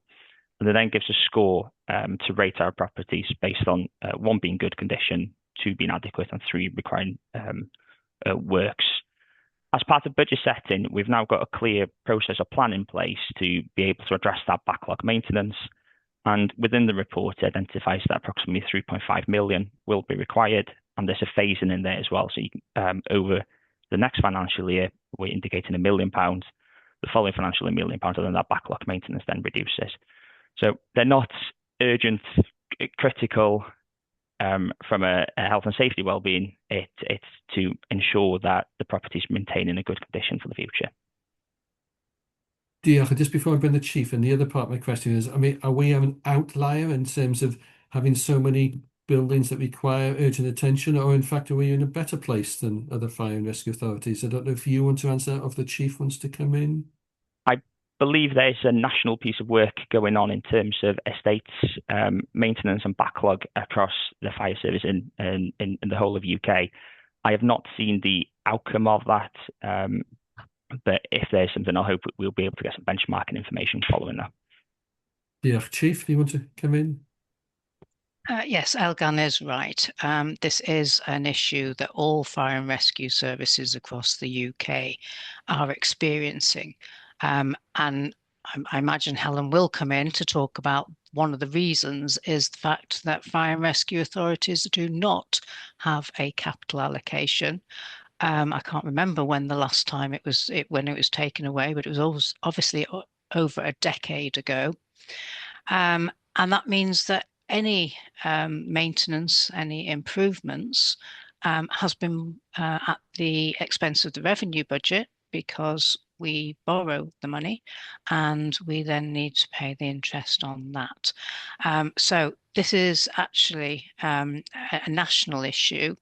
I would agree with Elgan's assessment that yes, there's work to do, but because of the service level agreement that we've had with North Wales Police over the last 20 years, we are probably in a better place than a number of fire and rescue services across the UK. Doesn't mean that we haven't got a lot to do, and we need to future-proof our estates. I cut across you there, Helen. Was there anything that you wanted to add to that? No, not really. I sit on the National Finance Committee, and it's a standing item on that agenda.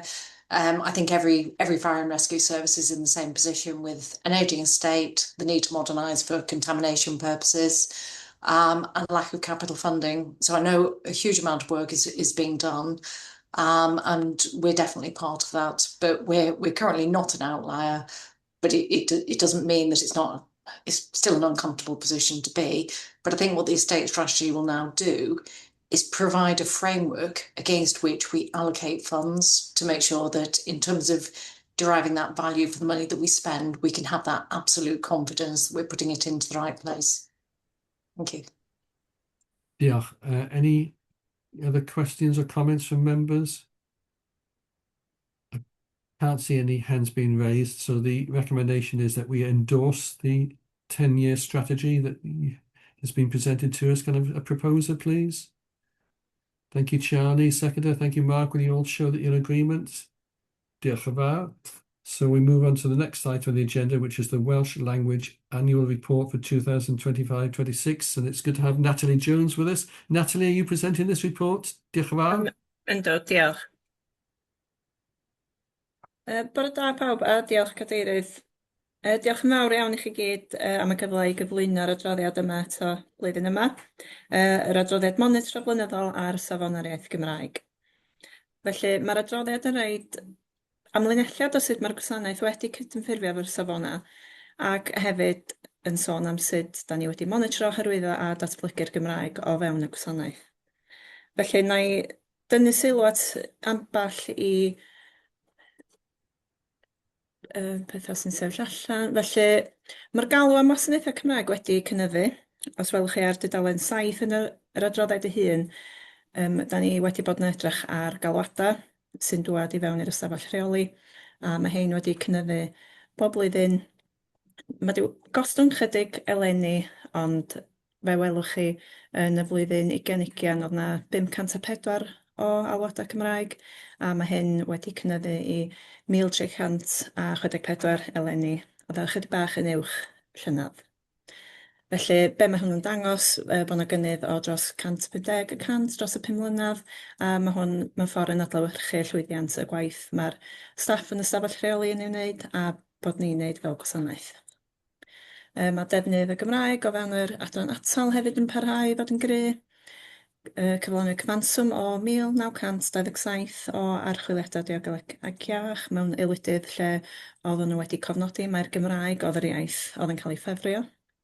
Mae hwn yn gynnydd chydig bach o gynnydd o'r blwyddyn blaenorol.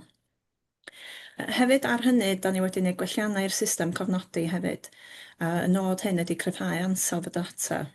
Felly, erbyn hyn, rydym wedi ychwanegu cwestiwn sy'n nodi ai'r Gymraeg oedd y iaith y ffefrydd, a hefyd os mae drwy'r Gymraeg gynhalwyd yr archwiliad hefyd.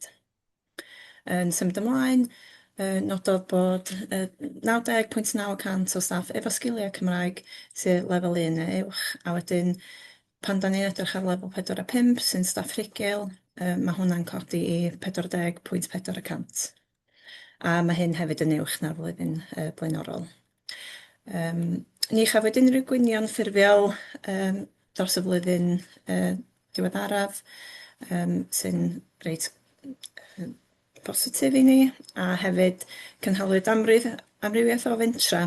Oedd hein yn cynnwys hyfforddiant gloywi iaith i staff sy'n siaradwyr hygil, ond oedd yn awyddus iawn i wella ei sgiliau ysgrifenedig.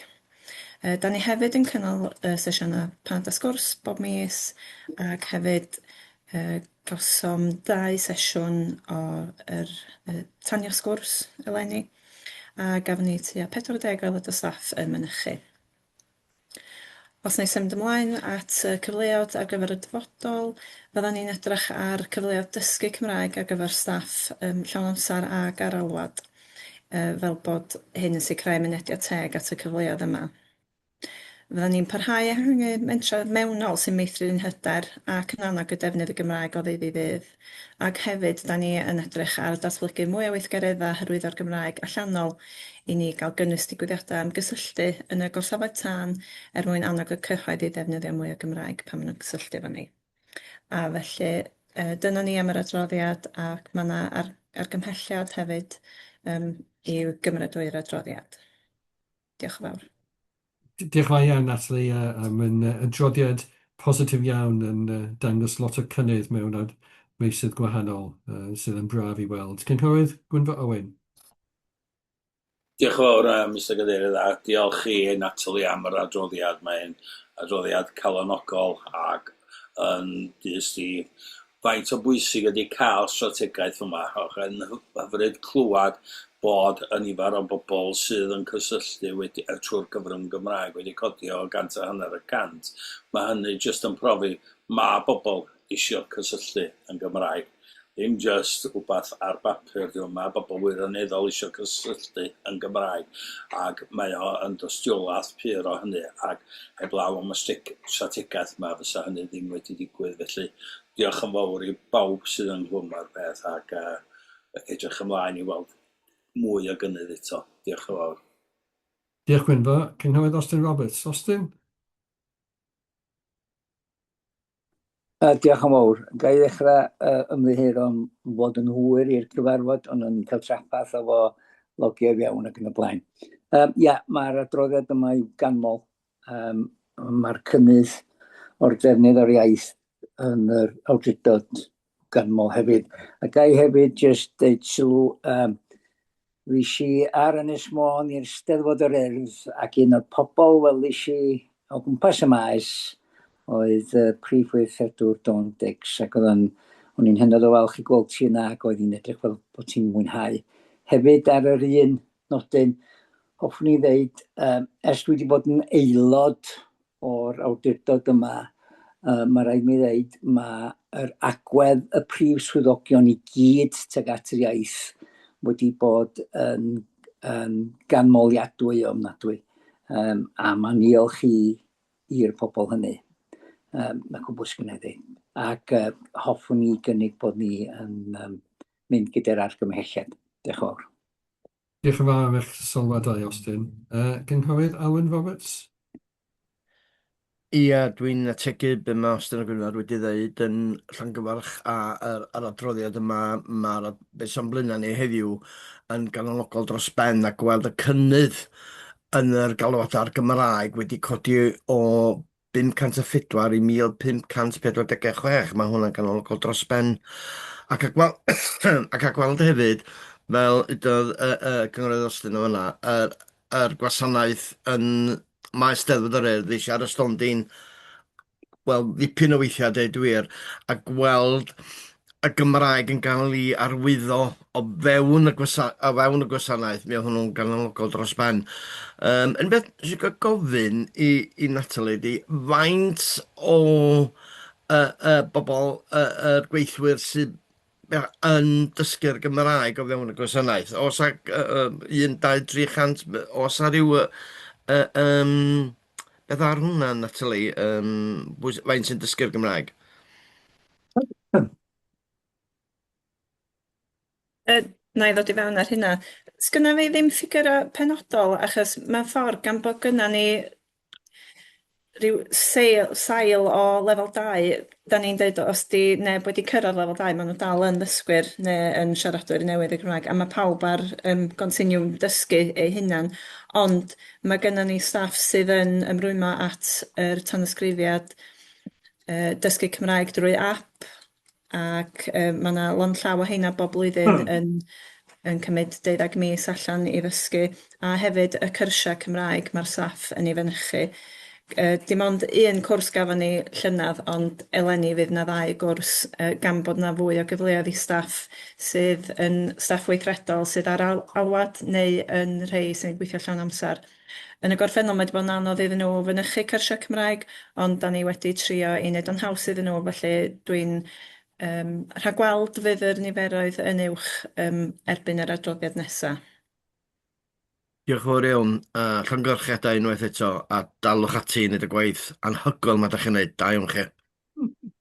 Diolch Afwyn. Councillor Gareth Sandlands, Gareth? Yes, thank you, Cadeirydd. My question is regarding, and thank you very much for the report. It's very extensive.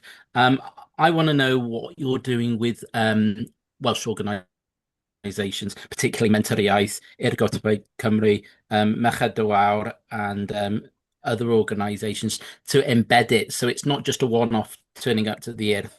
It's throughout the year, 24/7. You know, how are we getting embedded? But these are organisations that are dedicated to the Welsh language, you know, and we should be, you know, partnering with them very strongly. Thank you. Thank you, Councillor. Yes, so I do represent the service on many fforwm iaith, on the Welsh Language Forums, in particularly the one in Ynys Môn, Gwynedd, and in Wrexham and Flintshire. I'm not currently on any other Welsh Language Forums, but if any members would like to get me in touch with any of them, I'm happy to attend those too. And it's good for us as a service to be part of these, because it's where you hear about what's going on day to day for promoting the language in every different authority, and it gives us a chance to be part, whereas maybe if we weren't on these forums, we wouldn't know what was going on, and we wouldn't be considered as a organisation that would want to be a part of it. But we do work with the Mentoriaeth, and as I mentioned, one of the future developments is to work more with partner organisations that are external.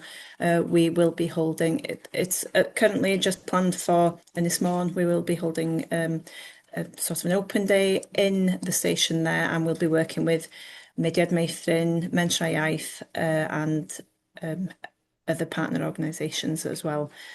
But yeah, it's definitely something that's worthwhile to make sure that is embedded in everything we do.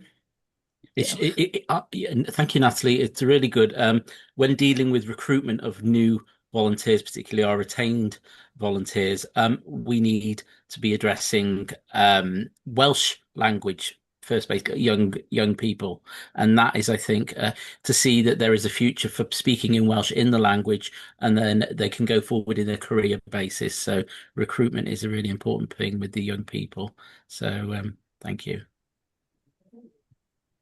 Thank you, Gareth. I can't see any other hands being raised, so I'll move to the recommendations. It's recommended that members, 1, approve the Welsh Language Standards Annual Monitoring Report for 2025-26 for publication on the authority's website, and note the service's intention to publicise the document as noted in Standards 155, 161 and 167. Can I have a proposer, please? Diolch Arwyn. Diolch Gwynfor. Will you all show you agree? Diolch yn fawr. A diolch fawr unwaith eto I Natalie am yr adroddiad.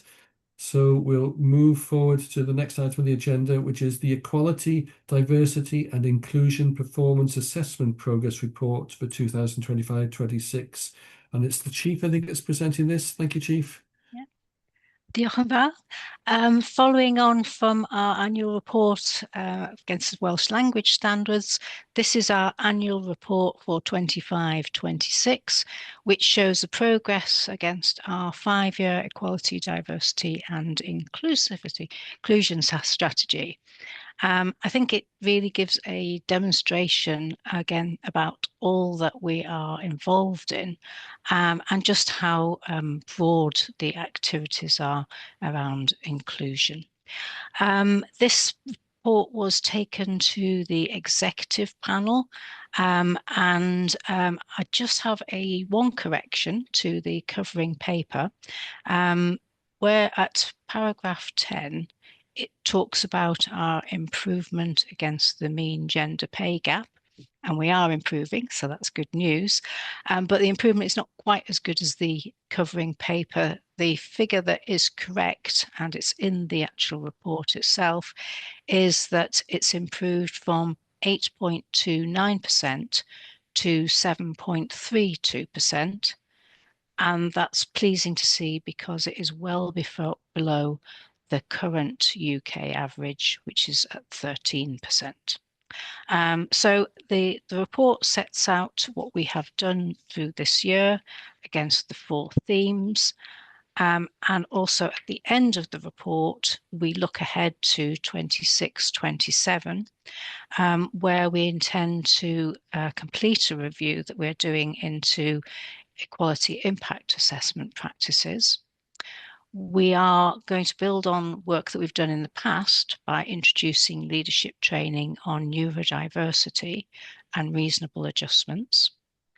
We're going to continue to promote autism awareness training because an incident can be very, very stressful for anybody, but if someone involved has autism, then our firefighters, our officers need to know how to support that person in a particular way. We'll be publishing our gender pay gap action plan, because although we're making progress, we can always improve. We'll be quality checking our data on disability and ethnicity, because from next year, in addition to the gender pay gap report, we will be publishing a pay gap report of those criteria. We'll continue our positive action recruitment activity, because as you know, we are constantly recruiting for retained duty firefighters. And I would just like to point out that we are recruiting at the moment, and the interest, because of the wildfires, has been immense, and we're getting a number of people that are submitting applications, which is just really, really pleasing to see. And then lastly, we will continue to support our staff networks, and we intend to establish a carer and parents network. Happy to take any comments or questions and then move to the recommendations, Chair. Thank you, Chief. And as you've highlighted, a lot of good practice taking place, which is evidenced in the report. And as you also said, it has already been considered by the executive panel.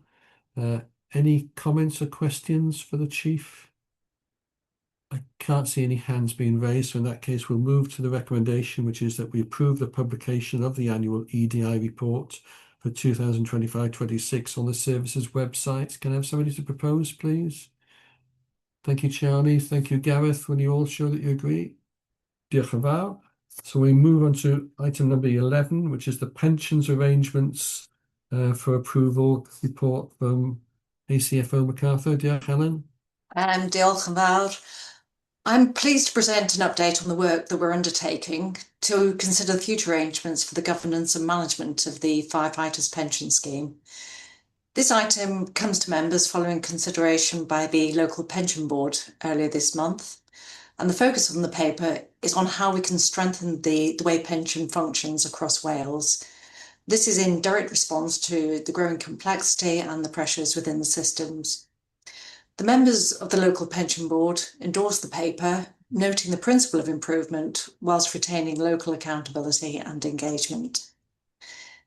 The current governance framework is really clear and well established, and the Fire and Rescue Authority acts as the scheme manager, with the day-to-day delivery undertaken by the service. In turn, support is provided by the local pension board, which includes membership of both employees and employers, and this continues to provide a strong foundation for compliance and oversight. However, and importantly, the operating environment has changed significantly. The pension arrangements have become much more complex in recent years. This has largely been driven by legislative changes and national legal cases. This has not only increased demand on a relatively small team, but has required detailed specialist knowledge by the local pension board itself, who must maintain a high level of technical ability. Alongside this, ongoing legal matters, particularly those linked to age-related changes and retained firefighter entitlements, continue to require a very detailed case-by-case work.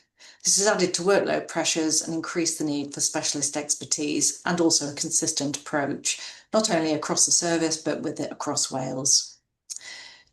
I'd like to assure members that we've already taken steps to improve our resilience. We've been collaboratively working with South Wales since about 2023, and that has included the sharing of technical expertise. And for us, that's delivered clear benefits in terms of consistency and support. Building on that, the local pension board has endorsed the proposal to go further and explore a tri-service approach across Wales. And the ambition is to improve the effectiveness, strengthen our resilience, and create greater consistency for scheme members. And this could range from closer joint working through to more formal shared arrangements, including the potential for a single local pension board structure in Wales. Early engagement with the Welsh Government has been very positive, and there's a clear alignment across all three Welsh services on the need for change. It's a really significant piece of work for us. It will require careful design, including the alignment of policies and the governance arrangements, and also a full consideration of the financial, legal and workforce implications. However, it also presents an opportunity for us in Wales to take a leading position in developing a more sustainable model for pension administration. I would like to emphasise that any changes will be subject to appropriate scrutiny, value for money assessment and equality considerations, ensuring that standards, including the Welsh language requirements, are maintained.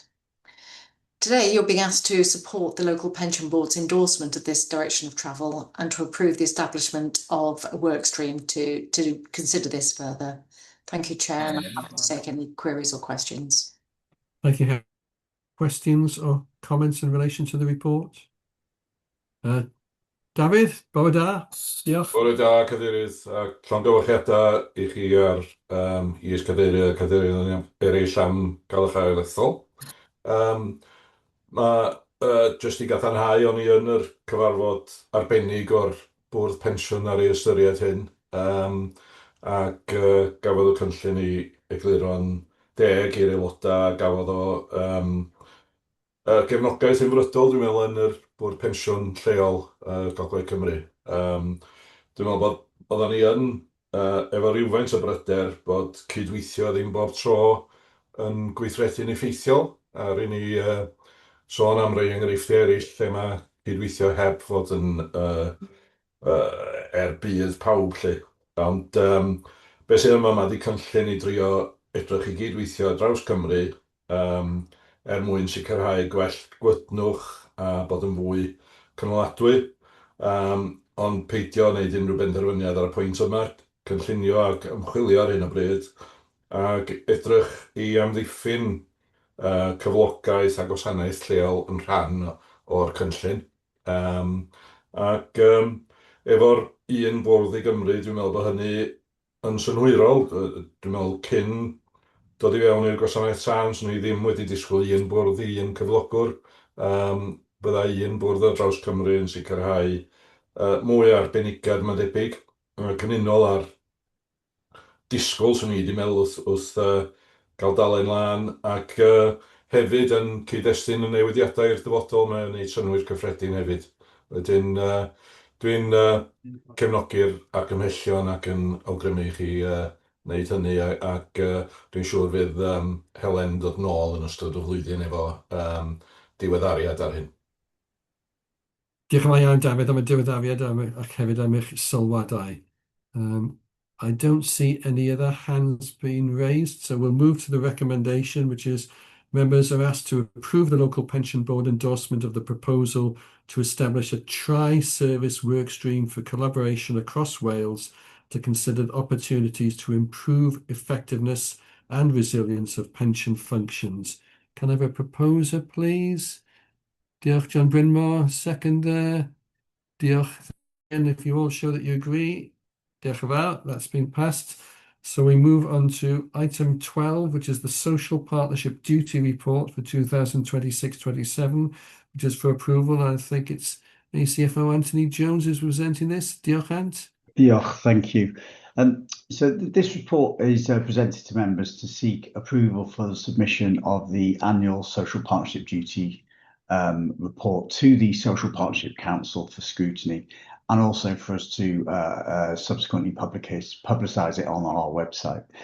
So the Social Partnership and Public Procurement Wales Act 2023 placed social partnership on a statutory footing in Wales and introduced a statutory social partnership duty for specific public bodies that came into force on the 1st of April 2024. That duty requires public bodies, including the authority, to seek consensus and compromise with recognised trade unions when setting wellbeing objectives, and also when making strategic decisions about the reasonable steps to be taken to deliver those objectives. As part of that statutory requirement, the authority must prepare an annual report, which is presented today, setting how it has complied with that duty. And this is the second iteration, the second annual report that we presented on your behalf. The report must either be agreed with the authority's recognised trade unions or include a statement explaining why the agreement has not been reached. In this case, the requirements of the Act have been discharged through the Joint Consultation and Negotiation Committee, which Helen chairs, including the agreement of the content of the report itself. So members are therefore asked to note the statutory context and the work undertaken to comply with the social partnership duty, to approve the annual social partnership duty report for submission to the Social Partnership Council and placing on the authority's website. This will ensure the authority meets its reporting obligations under the Act and demonstrates its continued commitment to effective social partnership working with the recognised trade unions. Diolch yn fawr iawn. Thank you. Thank you, Ant. And just for the information of members, members will be aware that both myself and the Chief had been regularly attending the Social Partnership Forum meetings that the previous Cabinet Secretary had chaired. We're still waiting from Welsh Government officials as to whether or not the new administration will continue those meetings. Any questions or comments from members, please? I can't see any hands being raised, so it's just a case of us approving this report, which is, as has been pointed out, we have to on a statutory basis provide annually. Gareth Sandlands, are you proposing? Diolch yn fawr. Seconder, thank you. Austin, diolch yn fawr. Will you show that you agree? Diolch yn fawr, that's been passed. So we move on to item number 14, which is the Internal Audit Annual Report for 2025-26. And Helen, I think it's back to you for this. Forgot my microphone for a second. Yes, it is indeed, Chair. I'm pleased to present this item, which is the Head of Internal Audit's opinion and annual report for 2025-6. This was considered by the Audit Committee at its meeting in June as part of the suite of papers for the full year governance. It supports the requirement to review the effectiveness of internal control and directly informs the annual governance statement. The report provides the confirmation by the head of internal audit that a substantial assurance opinion has been given, and that this means that there is a good system of internal control in place. And this supports the authority's objectives, and these controls are generally being applied consistently. This is a really strong position, and importantly, the work undertaken by internal audit during the year has not identified any significant weaknesses that would impact on the annual governance statement. The audit programme has been delivered as planned and focuses on the authority's key risk areas. In total, 21 recommendations were raised during the year, all of which have been considered and accepted by management with clear follow-up arrangements in place. Encouragingly, there's also been really good progress in implementing previous recommendations, demonstrating a positive control environment within the service and a good management response. There are some areas for continued focus, and in particular, we received a limited assurance in relation to equipment asset management, and work is ongoing to strengthen arrangements in this area. And we're focusing on improvements that are still required to fully embed our risk management arrangements. The report also confirms that the internal audit service itself operates in line with professional standards and remains fully compliant. And again, this provides further confidence in the robustness of the assurance provided. Looking ahead into this financial year, the audit work will focus on financial sustainability, organisational change, partnership working, and maintaining workforce capacity and resilience. I'd like to acknowledge the work of our internal audit colleagues and officers across the service in supporting this programme and responding positively to recommendations. Thank you, Chair.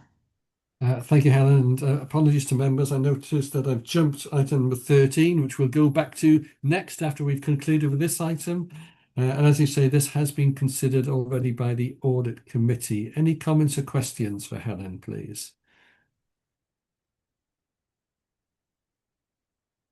No, in that case, we'll move to the recommendation. Can I have a proposer, please? Recommend it. Thank you, Gareth. And a seconder? So thank you, Ian. If you all show the diolch yn fawr. So we will now consider item 13, which is the annual performance monitoring report for 2025-26, and it's back to you, Ant, for this one. Thank you. Diolch, thank you. So this report is presented to the Cyfarfod members to provide an overview of the services performance for the 25-26 financial year. So covering that period, 1st of April 2025 to the 31st of March 2026. The performance measures are aligned to the 5 key principles set out within our community risk management plan and provide members with an assessment of the current performance, emerging trends and areas requiring continued focus. Overall, the report highlights a number of positive developments. Workforce attendance has improved with overall sickness absence reduced, despite an increase in total staffing. Both short-term and long-term absences have reduced indicating continued progress in our absence management. Prevention activity has also exceeded targets, with over 19,000 safe and well checks completed, and a greater proportion of that activity directed towards those higher risk households, reflecting the more targeted and risk-based approach that I know we've briefed members on previously. The report also identifies area of operational pressure and risk. Incident demand has increased during the year with 6,611 incidents attending, representing a rise against the previous year, but also the 3-year average. Fire incidents were a key driver of this increase, particularly in the first half of the year. While accidental dwelling fires have fallen to their lowest since 2017-18, we have unfortunately seen an increase in injuries and also the occurrence of 2 fatalities, which underline the continued importance of our vulnerability-focused prevention activity, particularly in relation to cooking safety and smoke exposure. Members are also advised advised to note the additional analysis requested by the service leadership team in relation to the daytime appliance availability and wildfire reporting. This analysis provides greater assurance on the operational resilience and supports more consistent interpretation of those performance trends over time. In light of the information presented, members are asked to note the content of the performance monitoring report and the key issues identified within. Diolch yn fawr iawn. Thank you. Thank you, Ant. And as you rightly say, a number of very positive things to pick up on the report, and from my perspective, especially to see the increase in the targeted sort of success in sort of the high-risk safe and well checks. That's very pleasing to note. Any comments or questions from members, please?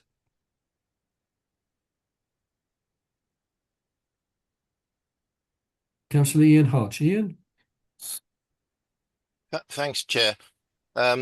given the energy companies seem to be promoting using appliances during the night, you know, for cheaper energy, do you think there should be more emphasis on making sure that when they do so, that they have proper means in place with regards to fire alarms, smoke detectors, etc.? And should we be trying to promote that residents do actually install these items when they start using appliances through the night? Thank you. Thank you, Councillor Hodge. In many ways, the advice the energy companies are promoting goes against our advice in that we would recommend that members of the public and ourselves don't use appliances overnight, because that's obviously when you're most at risk, most vulnerable, in your lowest state of awareness. And unfortunately, you know, appliances are a proportionate cause of our incidents. So in many ways that does almost conflict with our advice. We always recommend that people use appliances when they are awake in the building, don't leave them unattended, and remain vigilant. We would obviously continue, as we do, promote the active use of smoke alarms and the fitting of smoke alarms, which we continue to offer as that free offer across all of North Wales, and as the data has suggested, we are exceeding our own targets in that regard.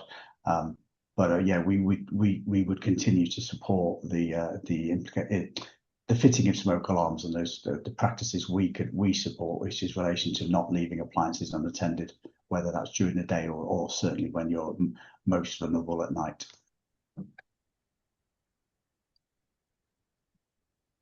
Thank you, Ian. Any other questions or comments? I can't see any hands being raised. So the report is for noting. Can I have a proposer, please, and seconder? Thank you, Ian. Thank you, Mark. Also, diolch yn fawr. So we move on to item number 15, which is the draft annual governance statement for 2025-26. And I think, Ant, it's back to you, is it? It is indeed, yes, thank you. This report presents the draft annual governance statement for 25-26 and provides assurance to the authority that we are continuing to maintain effective governance, risk management and internal control arrangements in accordance with the statutory duties we are held under. The preparation and publication of the statement forms part of the authority's responsibilities under the Accounts and Audit Wales Regulations 2014 and reflects those principles set out in the Cyfarfod Solence framework of delivering good governance in local government. It supports the authority's wider legislative obligations, including operating in accordance with the relevant law and regulation, safeguarding public funds, securing economy, efficiency and effectiveness in the use of resources, and also demonstrating alignment with the Welsh legislation and policy expectations, including the Wellbeing of Future Generations Act and the National Fire and Rescue Framework for Wales. The statement confirms that governance arrangements have continued to strengthen during 25-26, including enhanced oversight on risk, performance and programme delivery, and the establishment of a cultural board in response to the CREST advisory review. It also identifies the focused programme of improvements for 26-27 to ensure continued compliance assurance and organisational improvement. The annual governance statement, this draft annual governance statement was presented to the Audit Committee and the Executive Panel on the 15th of June. Members sought assurance on governance, management capability, safeguarding, performance reporting, stakeholder engagement, project management, and particularly around the training centre.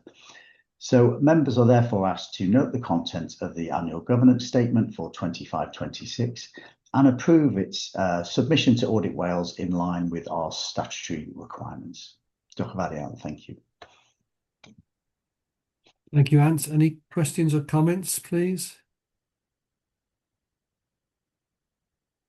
No, I can't. And as has been pointed out, it has been through the Audit Committee. So can I have a proposer to accept the proposal? Thank you, Mark.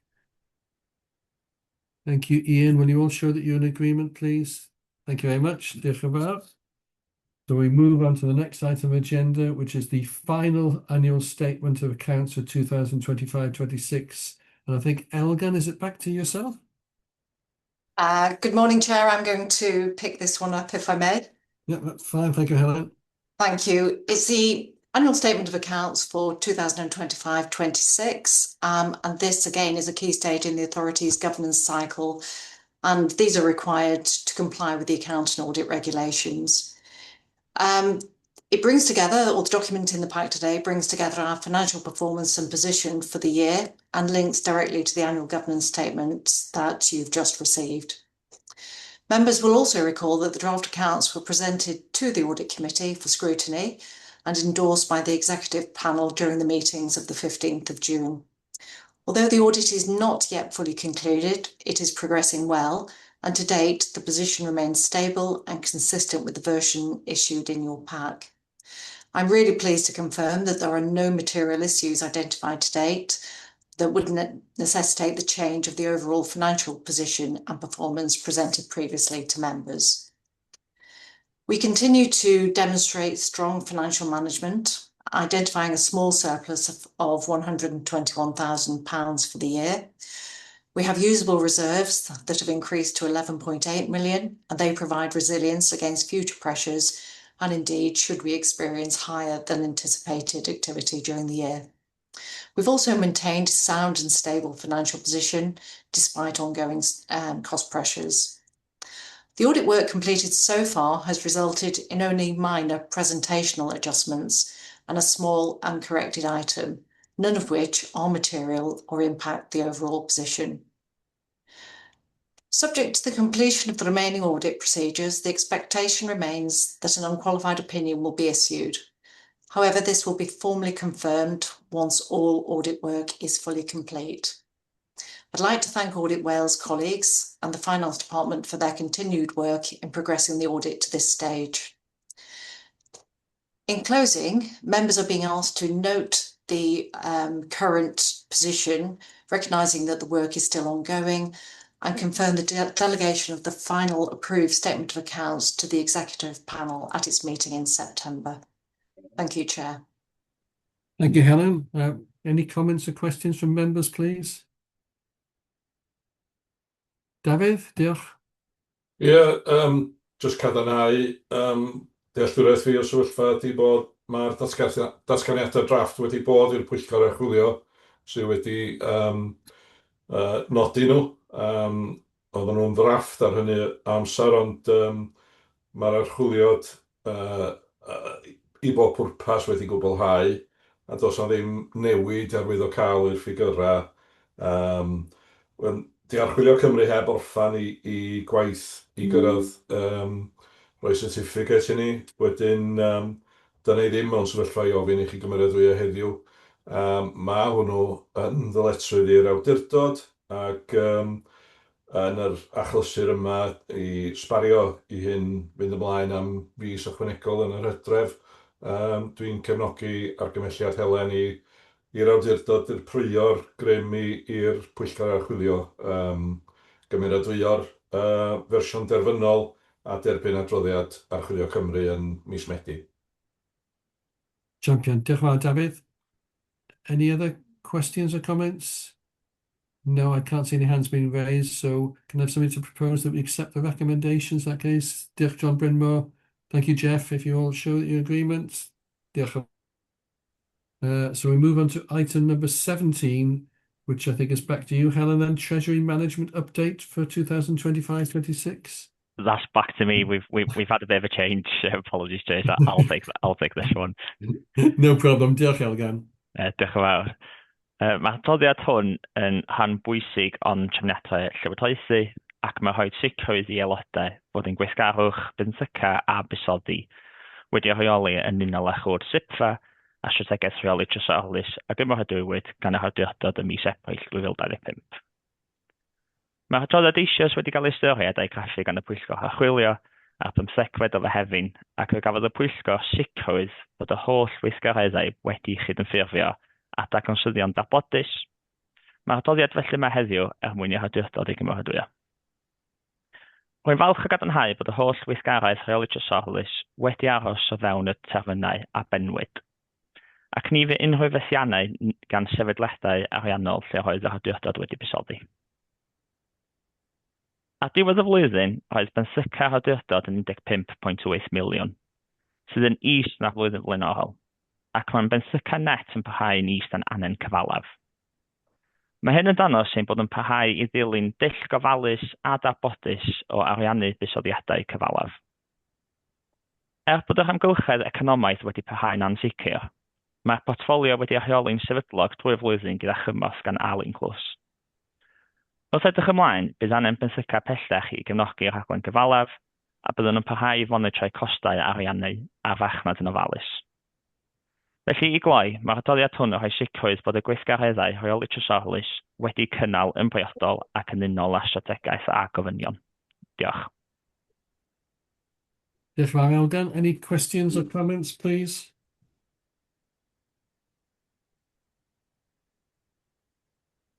David, drosodd chi unwaith eto, diolch yn fawr.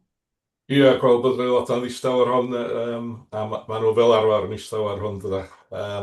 Mae'r adroddiad yma'n sbio nôl ar y flwyddyn dwytha, ac mae y sefyllfa fel mae paragraff 5 yn dweud yn sefyllfa boddhaol. Da chi wedi derbyn fel adroddiad, fel awdurdod yr adroddiad wrth edrych ymlaen i'r flwyddyn gyfredol yma. Wedyn, dwi'n cefnogi'r argymelliad i gymeradwyo'r adroddiad athro yma. Diolch yn fawr. So, can I have a proposal that we accept the report, please? Diolch, Austin. Diolch, Gareth. Will you all show that you agree? Diolch yn fawr. We're already passio. So we move on to item 18. We're on the final stretch, members. We're on the final stretch now. Item 18, Standards Committee Annual Report. Matt, I think it's over to you for this one, please. Thank you, Matt. It is. Diolch, Cadeirydd. So each year the Standards Committee prepares an annual report which is presented to the Fire Authority for information. This paper presents the annual report for the year 2025-26. The annual report was approved by the Standards Committee at their meeting on the 14th of April, and it outlines the functions that the Standards Committee undertake and provides information about the work that they have undertaken during the preceding year. That includes review of certain codes and protocols, considering findings from the Public Services Ombudsman Wales, as well as her annual report, and monitoring member attendance. Chair, the recommendation is that members receive and note the content of the report, of the annual report for 2025-26, and that a copy is provided to the Public Services Ombudsman for Wales. I'm happy to take any questions. Thank you, Matt. I mean, basically, it is a report for our information. Unless there are any questions or comments, can we move straight to the proposals to accept recommendations, please? Thank you, Ian. Diolch, Anne. Will you all show that you agree? Diolch yn fawr. And then back to you again, Matt, for item number 19, please. Proposed updates to the Members' Code of Conduct and Local Resolution Procedure. Yes, thank you, Chair. So, as I mentioned just then, codes and protocols are reviewed by the Standards Committee on a rolling basis. Each authority term, each one of those codes and protocols are reviewed. And in 2025-26, the Standards Committee reviewed both the Members' Code of Conduct and the Local Resolution Procedure and has recommended some changes. The paper summarises the matters considered by the Standards Committee and its recommendations. But in short, the proposed updates to the Code of Conduct reflect changes to the National Model Code. There is a provision within the code that members must carry out their duties and responsibilities with due regard to the principle that there should be equality of opportunity for all people, regardless of protected characteristics.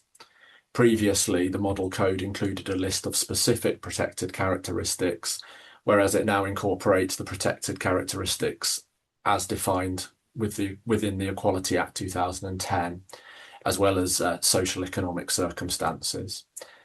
The updates to the local resolution procedure that reflect recommendations arising from a working group. The recommended changes and reasons for those recommended changes are summarised in my report, Chair. Chair, the recommendation is that the Fire Authority approves the changes to both the Code of Conduct and the Local Resolution Procedure, and authorises the clerk or deputy clerk to amend the Constitution to give effect to those changes. Again, happy to take any questions. Thank you, Matt. Are there any questions or comments from members, please? I can't see any hands being raised. In that case, can I have a proposer for the recommendations? Thank you, Ian. Seconder. Thank you, Jeff. Will you all show that you... Diolch yn fawr. That's been passed. So we move on to on the agenda today under urgent matters, which is the draft supplementary remuneration report for FRAs. And I think, Gareth, you're giving a verbal update on this? Diolch. Diolch, Cadeirydd. Yes, apologies, it's a verbal update. We'd received at very late notice a supplementary report from the Democracy and Boundary Commission Cymru in relation to the remuneration of fire authority members following the change to governance that we discussed previously. Clearly, the model will be very different to the governance model that it exists now, and the Democracy and Boundary Commission is therefore proposing a very different remuneration pattern. They recognise that the three FRAs have a very different governance model. We have very different governance and committee structures. So they are suggesting a daily rate for both councillors and appointees to allow different workloads and different expectations.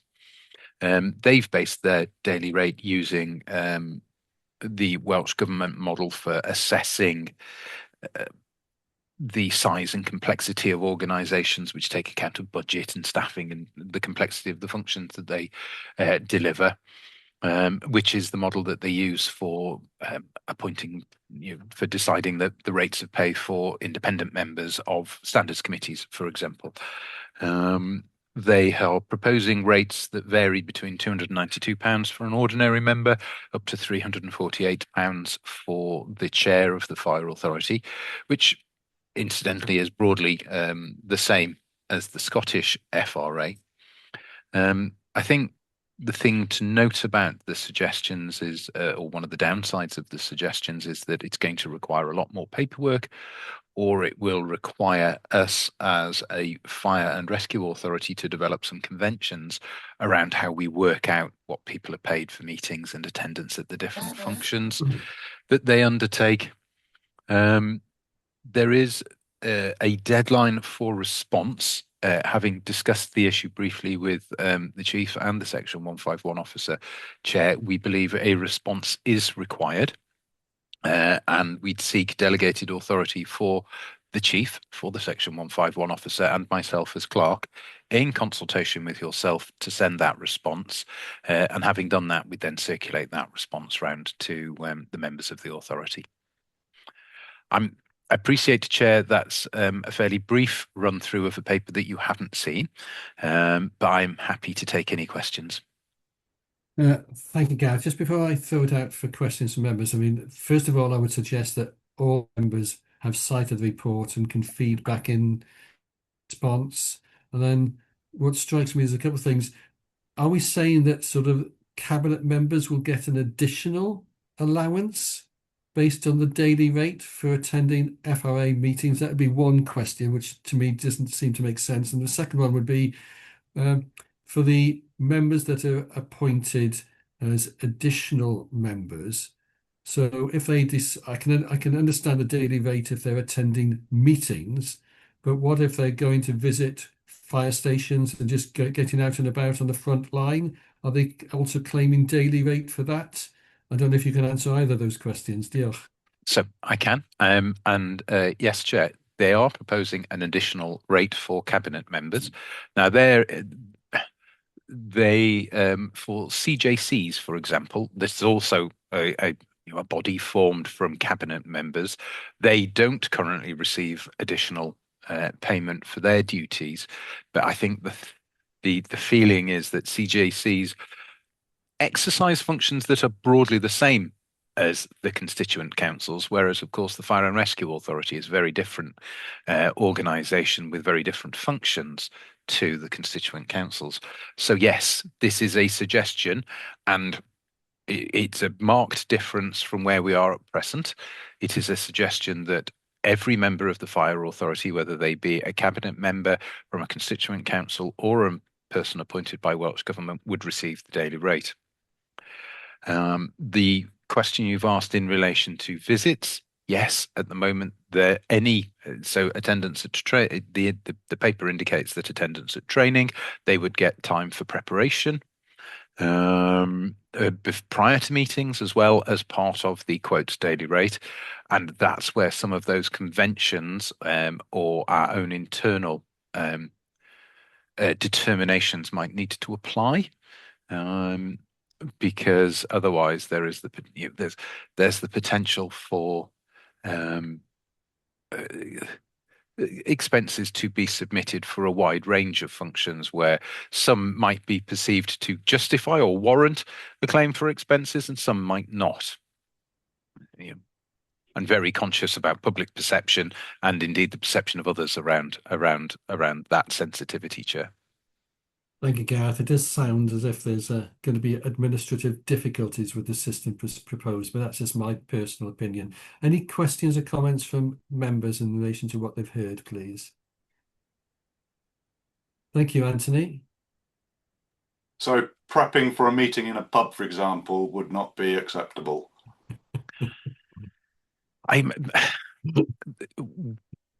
I think some councils take the view that prep would equate to or be the equivalent of the length of the meeting itself. So if a meeting lasted 3 hours, somebody might reasonably claim 3 hours prep.